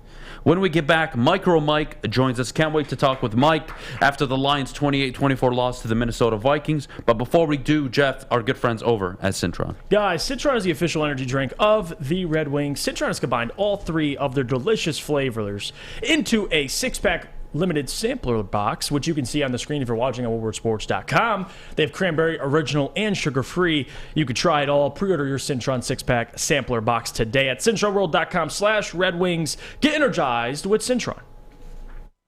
New to the game or a season better? OddsTrader.com has everything you need to make the right bet ahead of kickoff. Begin your handicapping journey with OddsTrader. Improve your edge by finding the best price on every game from sportsbooks in your backyard. Take advantage of the numerous sign-up bonus offers to pad your bankroll. Dive into key game statistics, player performance, and even account for the projected game day weather. Best of all, you can use the OddsTrader Bet Tracker to keep a log of your action. Welcome to OddsTrader, and best of luck. Hi, I'm John from Better Rate Mortgage, and to me, family is more than blood. That's why I have the biggest family in Metro Detroit. If you're looking to buy a house or refinance and need a loan, come get treated better than family by me and our entire team here at Better Rate Mortgage. We pride ourselves on giving you better advice, better service, and a better loan experience. That's why we are Better Rate. If you're looking for a new mortgage, come get treated like family. Actually, better with Better Rate Mortgage. Visit us at mybetterrate.com or call at 248-480-4467 today. Sports network in Detroit that starts with a W. You know, because we win. Woodward Sports, Detroit's winning sports network. And we are back live on a Tuesday morning, 9:15, and we are joined by one of our very, very good friends of the show, MicroMike. Mike, good morning, man. How are you? Mike! Hey, good morning. Good morning, fellas. Happy Tuesday here. And make sure you guys hit that like button. These guys are going 7 days a week. Insane amount of streaming that they're doing. Yes, sir. It's a lot of work. Smash that like button. It's free to do so. Help Woodward grow. What's up, man? We appreciate it, Mike. I got to say, Sunday was disappointing. I thought the Lions were the better football team. I thought the Lions played a better game. I thought they were more efficient. They ran for more yards. They threw for more yards. They were better on third down. They were better on fourth down. They were even in the turnover battle. They had more time of possession by 8 minutes. All that, and somehow, some way, Monday and now Tuesday, we're talking about a team that is 1-2 instead of 2-1, optimistically going into Seattle, and then Foxborough, likely without Mac Jones, off the bye against a Dak Prescott team, maybe Cooper Rush, who knows, maybe we want Dak there. There is so much that could have been, and it wasn't, Mike. And for me, it is the decision on 4th and 4. You have to punt there. Amon-Ra hobbled, no DeAndre Swift. I don't think it's worth the risk of going for it there, although I wouldn't have minded it because you're basically going to kill the game. Having said that, you got to play the time there, and I hate to be the hindsight guy, but the idea of kicking a 54-yard or whatever it was with a guy who's 2 for 4 in his career going into that game, with Greg Joseph, one of the best kickers in the NFL, pushing right on 2 50-yard attempts in that same direction, doesn't seem to me like, situational awareness is really a strength with this football team right now. This game was extremely frustrating at the end of the game. The Lions really did a phenomenal job offensively and defensively in the first 3 quarters and a half of the game. They're literally shutting down Justin Jefferson, Jeffrey Okudah. Phenomenal job. They're putting up points. They were going to the Minnesota Vikings and taking it to them, but then some questionable decisions was made. Getting away from the run game, I think, at the end of the game was also very bad, and it hurt this football team. Obviously, going for the kick to me was a mistake. Also, considering the fact that Siebert has a groin injury. He is hurt. So you're forcing a kick, a guy who cannot kick that far, and already kicks being missed. That is putting salt on the wounds. Questionable decisions. We should have won this game. We are not a winner. I think we should go ahead and bury this football and move on. I'm ready to move on because this was a miserable weekend. Mike, I want to ask you, listen, we had this conversation earlier about Ben Johnson and overall play calling and how we can critique some decisions. Like, personally for me, the 3rd and 1 late or early in the 4th quarter, deciding to throw the ball to Josh Reynolds, who was wide open and the sun was in his eyes, didn't connect on that pass. What'd you think of the play call overall? And can you please just confirm to me, was Josh Reynolds wide open? Yeah, Josh Reynolds was wide open. I don't know if he's seen the sun or what happened there, but that should have been a touchdown. He just completely gave up on the route. Again, whether it was a miscommunication, seeing the sun, either way, that was open. With that said, you could have ran it too to get the first down. Either way, it was a complete failure on that play, and it sucks. It's the could have been play right there. And we've seen that throughout the season so far. How many times with the could have been play with DJ Chark, how many times have we seen miscommunications resulting in lack of points or first downs? This is another one of those. Thing unmute. And I think for me too, Mike, talking about putting the game in the hands of this offensive line, like for me, that's probably a decision I would go with rather than, a shot down the sideline to Josh Reynolds, because listen, if the sun wasn't in his eyes and he actually caught up to the football, maybe he could make a play. But overall, I'm with you. I think, when it comes down to it, put it in those big boys up front, all right? Put the game in those guys' hands, and we'll see. But I'm with you, Mike. I'm with you. What about you, Adam? Mike, I got to say, you touched on it a little bit. I did watch your post-game reaction. They were the better team. The Lions were the better football team. And instead of us coming in on a Monday morning, like I mentioned, looking ahead to Seattle, looking ahead to Dallas and New England, those 3 games that are coming up, we are now having a conversation about what could have been if, whatever. And what kills me the most, Mike, is this isn't the first time. And now, I brought this up before the season. I don't mind if you want to be very aggressive. I don't mind it. You win and lose your way. I really don't mind this. I think you have to have some fundamental, core foundation of what you are, who you are as a coach. And then, of course, every once in a while, you have to understand when to pull that back and just go with conventional logic. Having said that, Mike, when the chips have been on the table, he's made the wrong decision. So far, I can point out 4. Timeout before half against Philly. A random timeout to then get beat in the third quarter. The onside kick.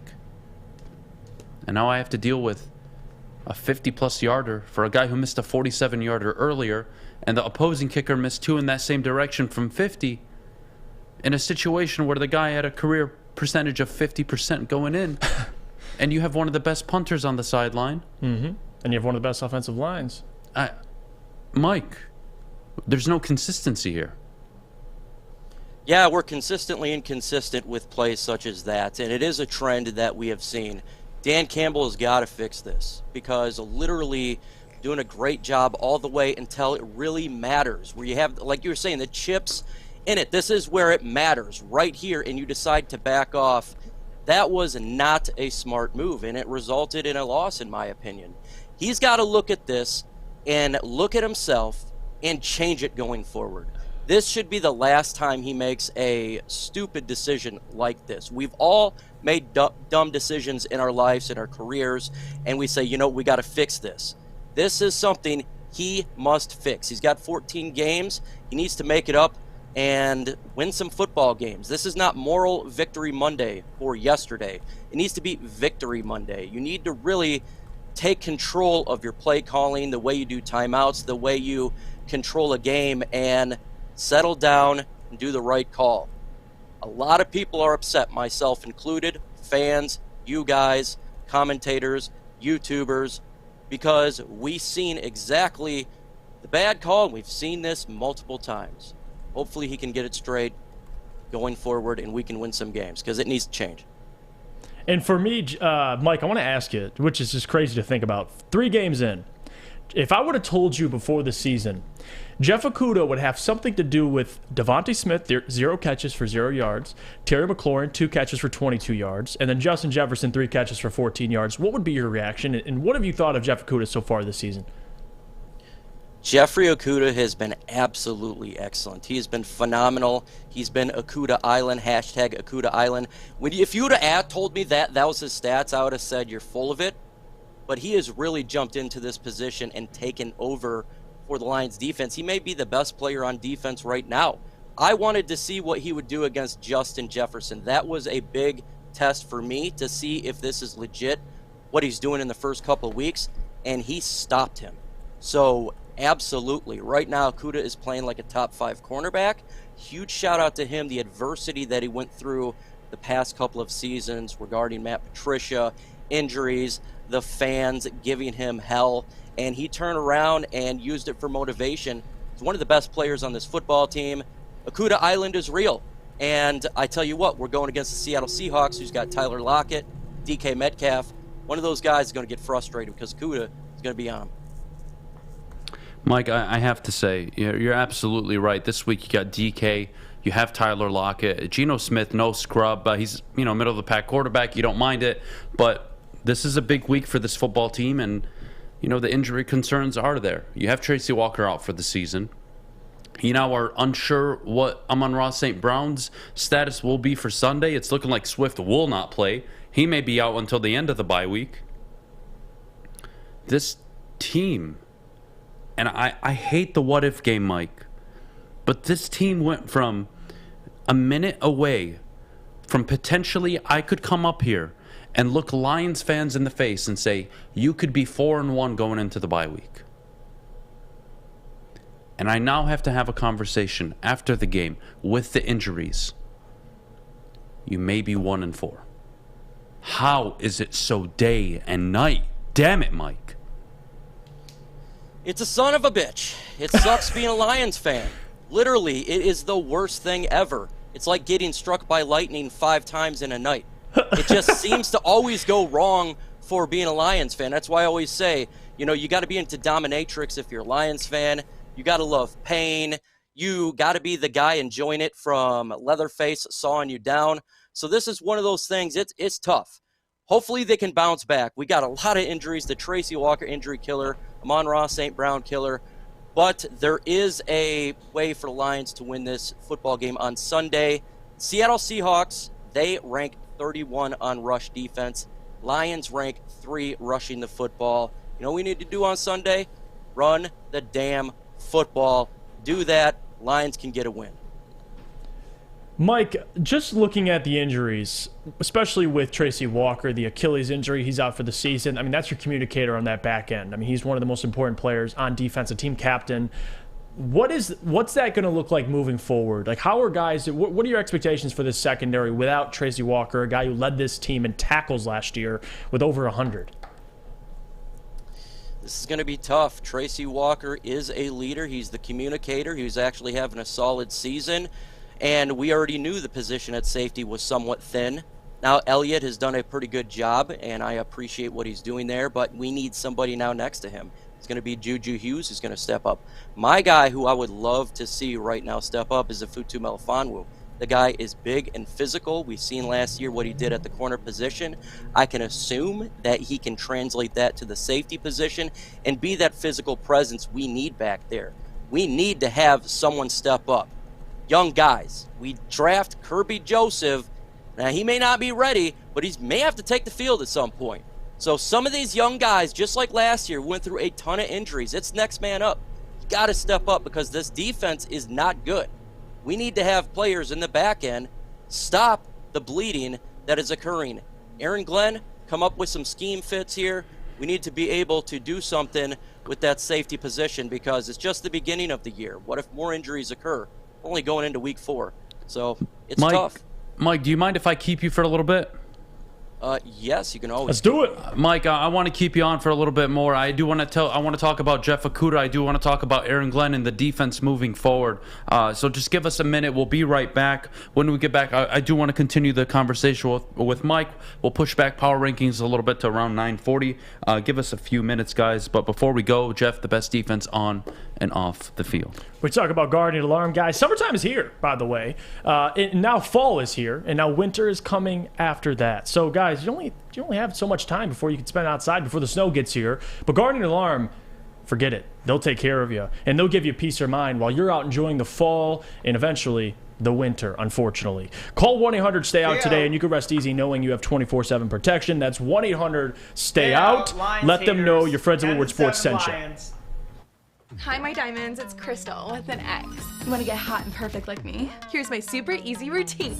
Drink at least a gallon of water before you wake up. Attach a weight to everything in your house. Hello? Sell your car and just sprint everywhere. Scream when you exhale. Don't follow Crystal with an X. Do your own thing at Planet Fitness with tons of equipment and free fitness training in our clean and spacious clubs. Join now for just $10 a month and cancel anytime. It's a great day to get some Centron in your life. Okay. There it is. Centron, here we go. Gotta grab the cranberry. Oh wait, it's 2 for $4. Gotta double up with the classic as well. Centron World, baby. Centron, available at select Krogers, and if you wanna know how, go to @CentronWorld.com. You get dope like me. You know what? Why wait?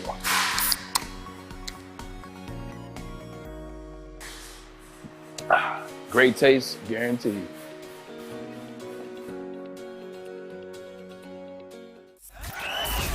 We are the network for Detroit by Detroiters. Welcome to the Woodward Sports Network.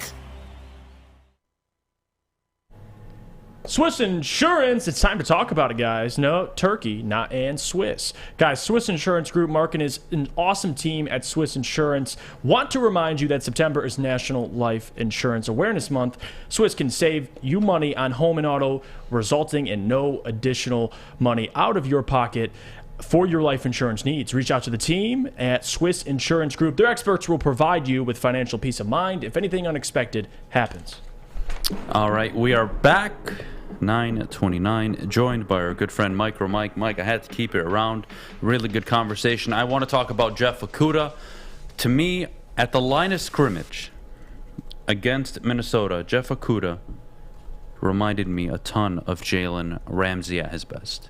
Physical off the line of scrimmage, big mouth, physical during the play, before the play, after the play, you name it. He was up in Justin Jefferson's face.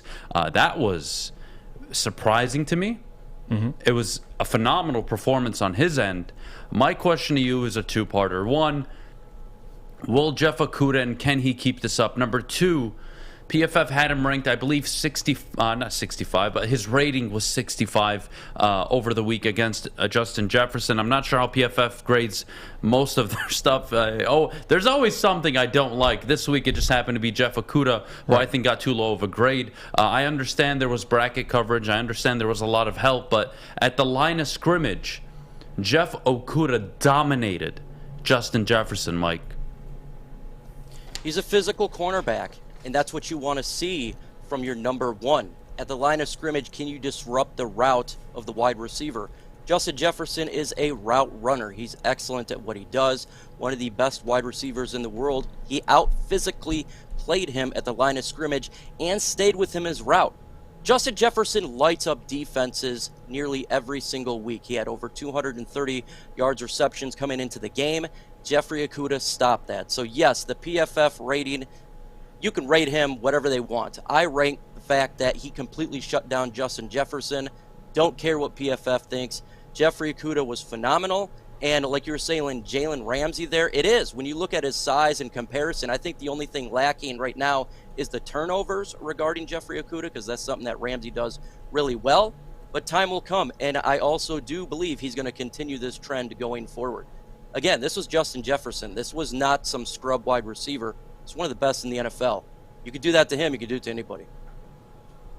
Yeah, he's phenomenal. I mean, people like to bring up too. I mean, I get he had help, especially safety help, but overall, like that was Jeff. And you talked about the physicality he brings too. I want to ask you one more player that I did want to ask you about is Aiden Hutchinson. I mean, a guy who 2 out of the 3 games wasn't really effective.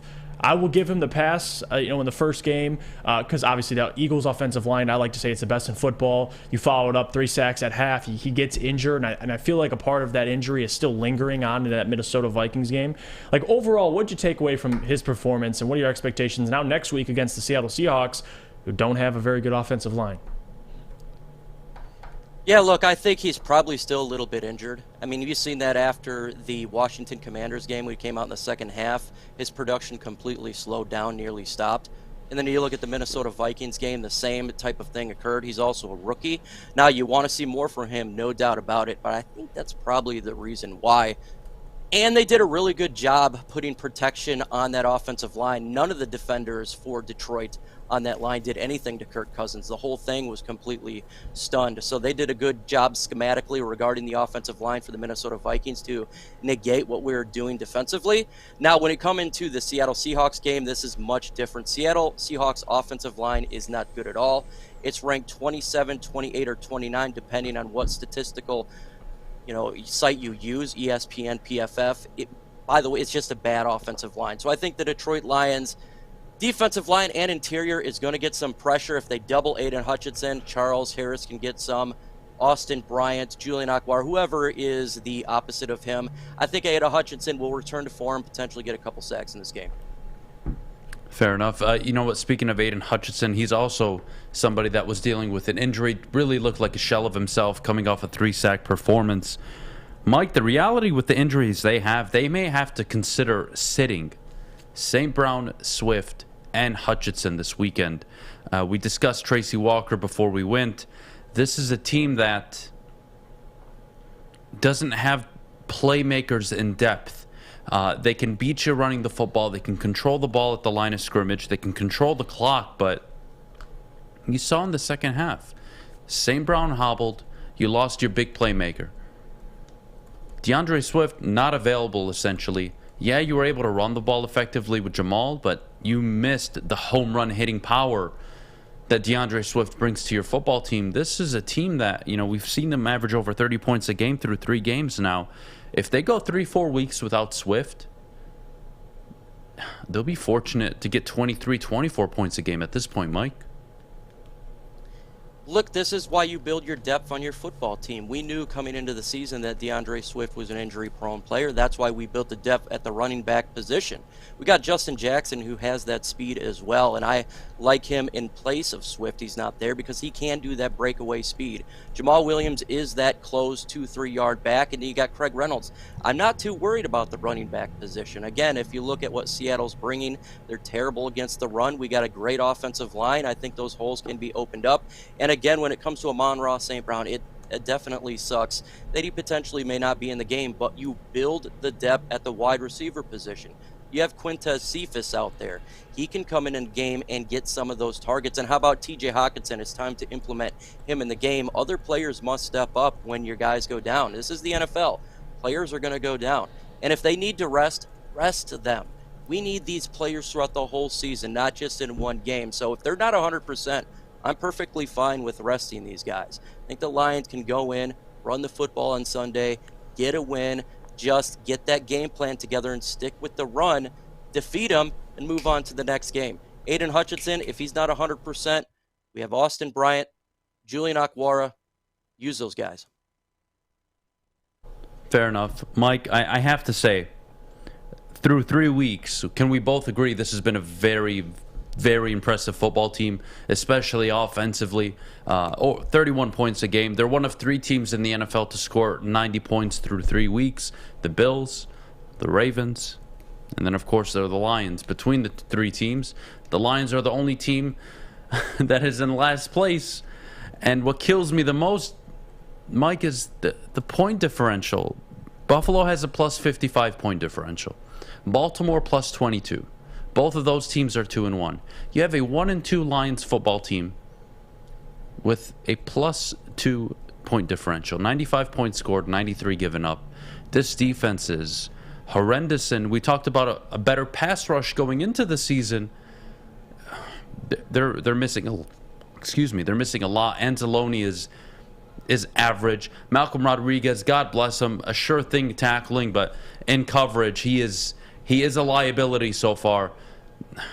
This defense is just going to continue to give up 24, 27, 30 points a game. I don't see it stopping, Mike. Yeah, this defense is cheeks. Right now, it's ranked 31. It sucks. Let's be honest here with ourselves. But we knew this. We knew the offense was going to be carrying this team. We knew the special teams was good. We knew all the question marks were on the defense. We knew with the lack of talent of Levi Onwuzurike, injured, not on the interior defensive line. Joshua Pascal, injured, not on that defensive line. Romeo Akwara, injured.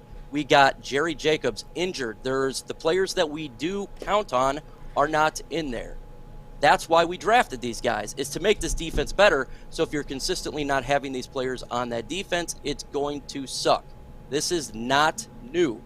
But I tell you what, it must improve, because it's not acceptable to have Cheeks defense 31 rank 2 years in a row. We need to get better. They need to improve.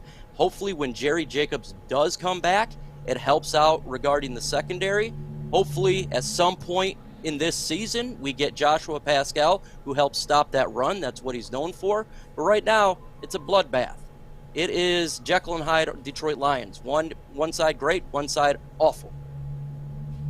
No doubt about that. Fair enough. Well, Mike, can't thank you enough for joining us this morning. You were phenomenal, guys. Make sure you subscribe to MicroMike's channel, Lions Talk with MicroMike. His post-game reaction are the best. I'm gonna be honest, Mike, I was dead, man, because that's true emotion. That's how we all felt after the game, and just hearing him say this team is cheeks, I was dead, man. I love you, Mike. You're the best. Appreciate it, Mike. Yeah, hey, appreciate it, Jeff. Appreciate it, man. Got to get you on there, but when you're making a video right after a game, and a game like that, I was pissed off. There's no way around it. I bet, man. Have a good one, guys. Yeah, See you, Mike. Have a good one. When we get back, we'll go through our Week 4 power rankings. Then we'll get to Mailbag, all that and more coming up in a bit. But before we do, Jeff, our good friends over at Big Boy. Guys, for a limited time only, all new burgers and loaded fries at Big Boy. It's not just the Slim Jim. It's the Big Jim. The chili cheeseburger is such a tease. Guess what else is new? The bacon blue. How about upgrading those fries? They have the chili cheese fries, the baked potato fries, or the nacho fries. Satisfy those taste buds at Big Boy.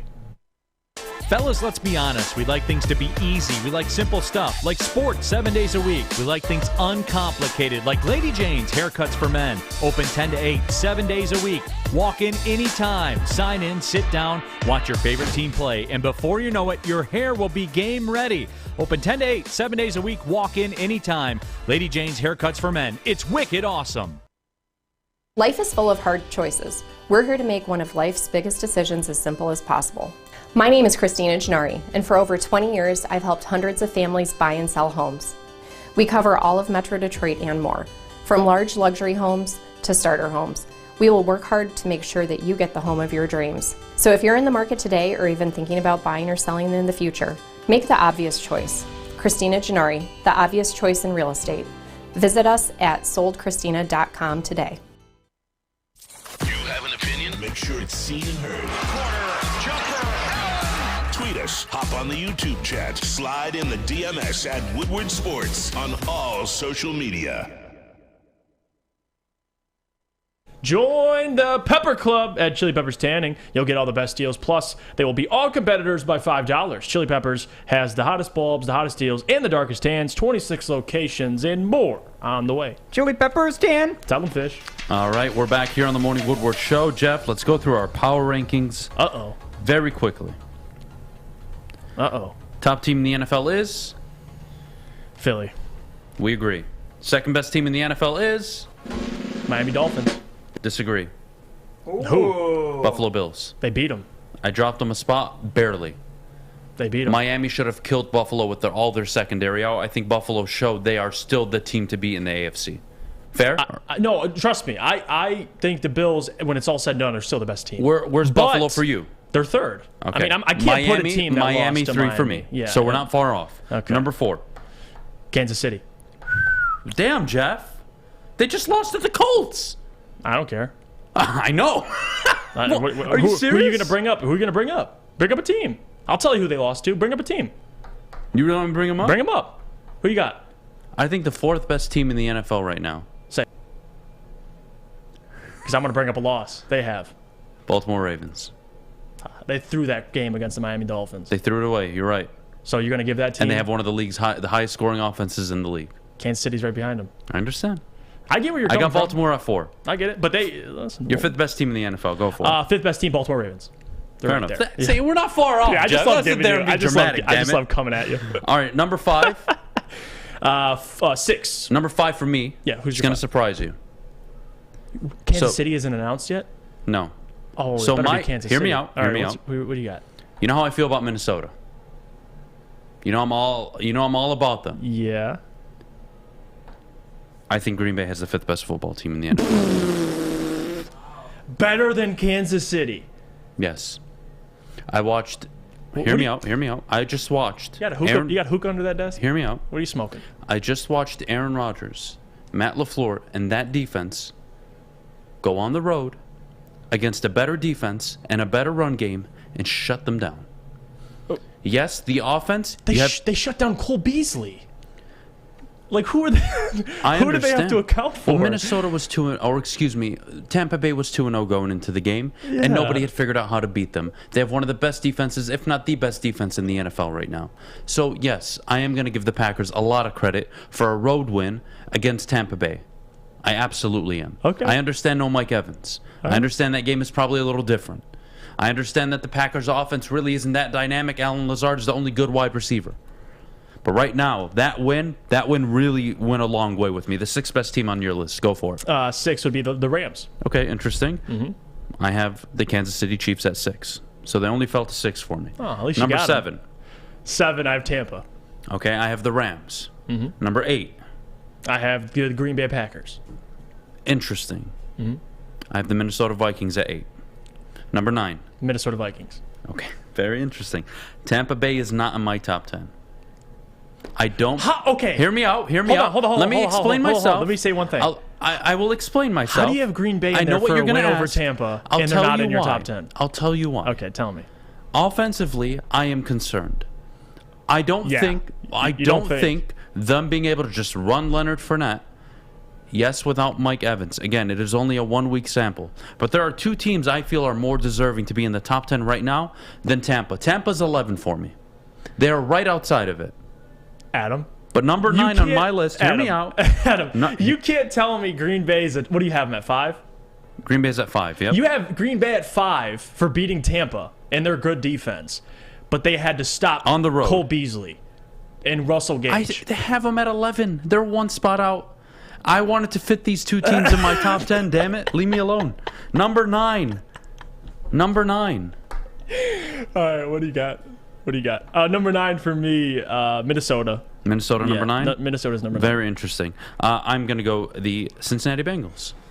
I think the Bengals impressed me. Good win over the Jets. The offense looked somewhat back to normal. I'm still concerned with how they protect Joe Burrow, but I'm not going to write off the defending AFC champions. I'll put them in my top 10 for this week, although they're right on the bubble. And then at number 10, we both agreed the Jacksonville Jaguars. I hope you have them. Yeah, they're 10. Jacksonville, man, you win like that against the Chargers, who we've had in our top 3 for the last 2 weeks. I mean, that's impressive. 2-1, and their only loss is to the Commanders week 1, and they could have won that game. So, a couple mistakes from being 3-0 for the Jacksonville Jaguars. So they deserve to be in my top 10. Fish. What? I'm trying to get your attention. Okay. Fish is locked in. Can you bring this down, please? God damn it, Fish. Fish is over there, dude. He's just... Dang it, Fish. I love you, buddy.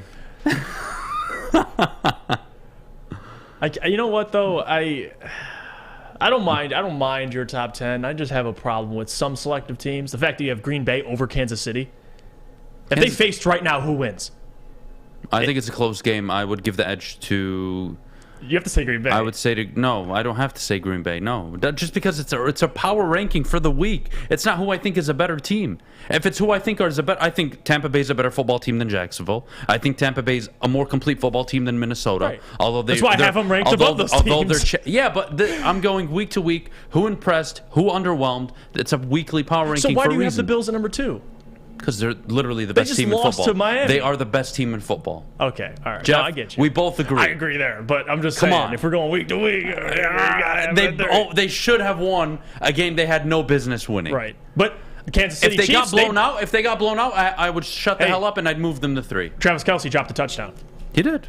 He absolutely did, and then he apologized for it on Twitter, like a gentleman. And the Tampa Bay Buccaneers were a 2-point conversion away from beating your team. So, I'm not beating them, tying them. Okay, tie.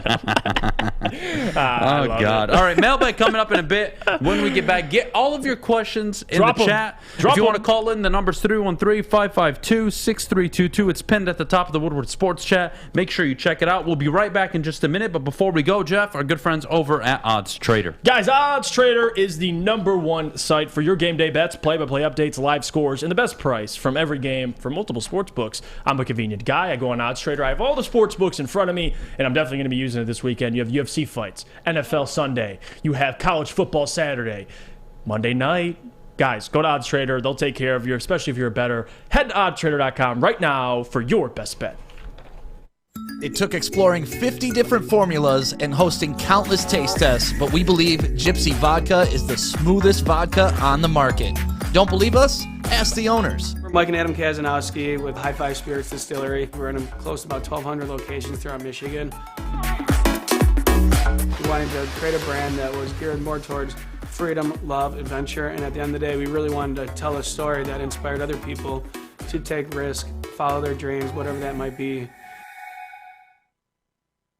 Hey, it's Scott from the Bet Show. It's Tuesday. What does that mean? Well, that means we're going to try to make your fantasy team better. So come join us over there at the Woodward Bets YouTube page at 4:30 as we talk some free agents and maybe some trades that you should look at making. And also, you got to get over to that app store and download oddstrader.com. It's got live scoring, play-by-play updates, and the best place to check all the odds of sports books right in the palm of your hands. But hey, let's get back to those fun coupons. Listen, I'm rolling Aaron Judge to hit a home run tonight. Tonight's the night. Big night tonight for Aaron Judge. He gets it done. 2-1 odds. Let's roll. Oddstrader.com. Woodward Bets. Check it out. Get a shot up. This is for the win. All of Detroit's sports teams live on Woodward. All of Detroit's sports coverage lives on Woodward Sports. Driving the best in Detroit sports coverage. Are back here on the Morning Woodward Show, live 9:49 mailbag time. Get your questions in the Woodward Sports chat. Jeff, what do you got? Jackass Adam, are you on the Blake Corum for Heisman train? No. That was quick. Yeah, no. No, I don't. Heisman for what? He's played 3 garbage teams in Maryland. Okay? It's way too early. And I'm sorry, when you are not even considered in the Heisman ballot going into the year, we'll have the Blake Corum conversation after Iowa, after Michigan State, after Penn State, after Ohio State. Then we can have that conversation. Why did Kenneth Walker just absolutely skyrocket into the conversation? What he did against Michigan. He was destroying good teams, yeah. But what he did against Michigan took him to that level, Michigan, right? Yeah, like Michigan. Aiden Hutchinson, the Ohio State game. Boom, shot up. Right. We have a whole season. Right now it's Caleb Williams, Bryce Young, and C.J. Stroud. That's the short list. That's the short list right now. What Nobody about else. Mike asks, is Blake Corum the best running back in the Big Ten? How about that? Yes. I would agree with that. Travion Henderson's probably right behind him. He's number 2. But so far, Blake, I mean... Blake is the best running back, I would argue, in the country. Bijan Robinson, I think the more productive back right now is Blake Corum. You're right about that. I think he's playing at a phenomenal level. He's really taken on that bell cow back. Yeah, 30-plus. I mean, which is impressive. Because I was not expecting that. What was it, 15, 17, 20 carries?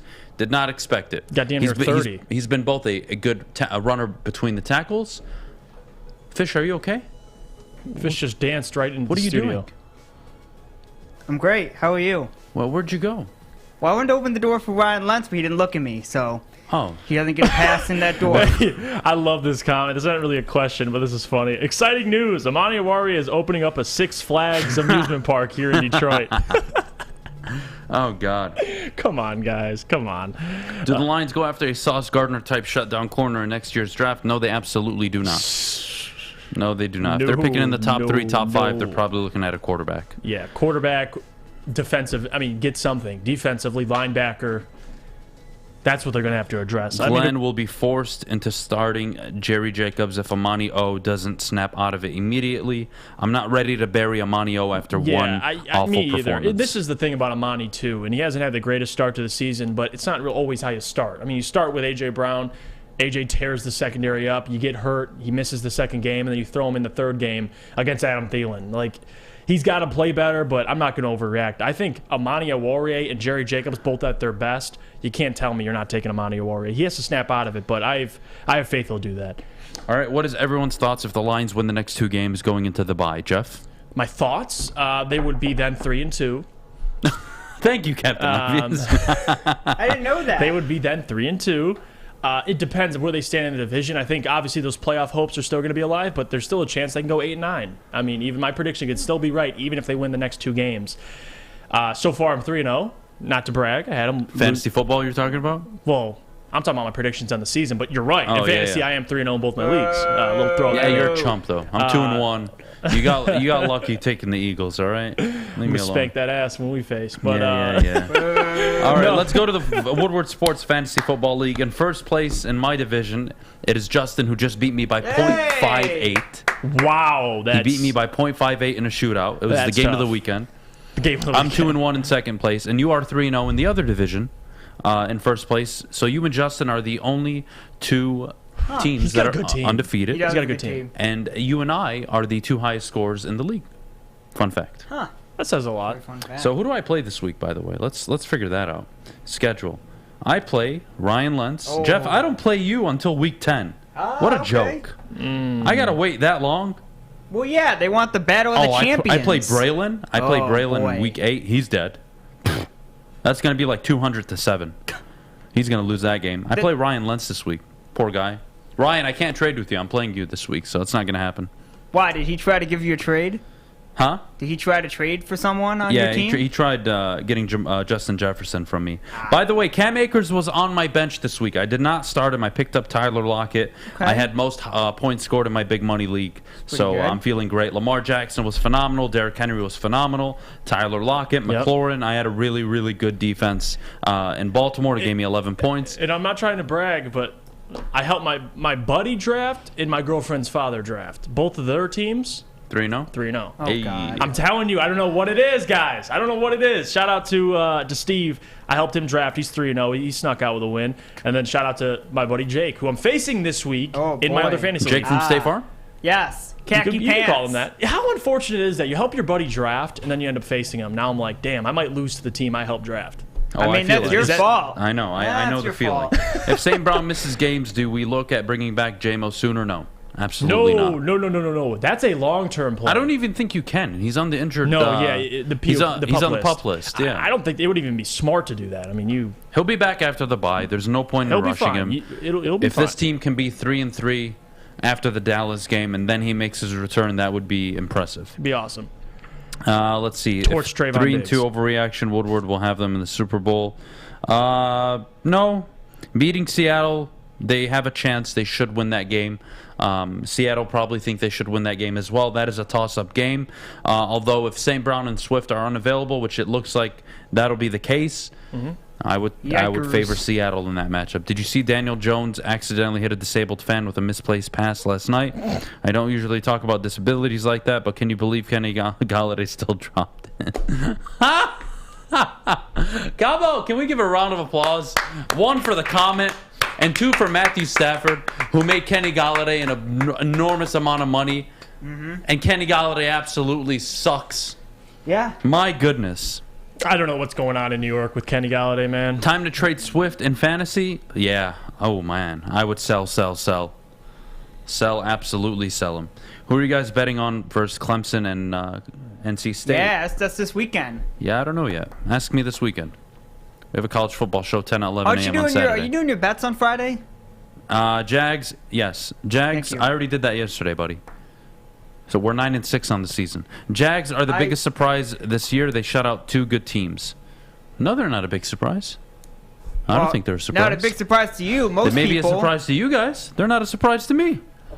I know. If the Jaguars fall off the map, can we yell at you for 2 hours? If the Jaguars fall off the map, can we yell at you for 2 hours? Buddy, through 3 weeks, the Jaguars have already proven my point.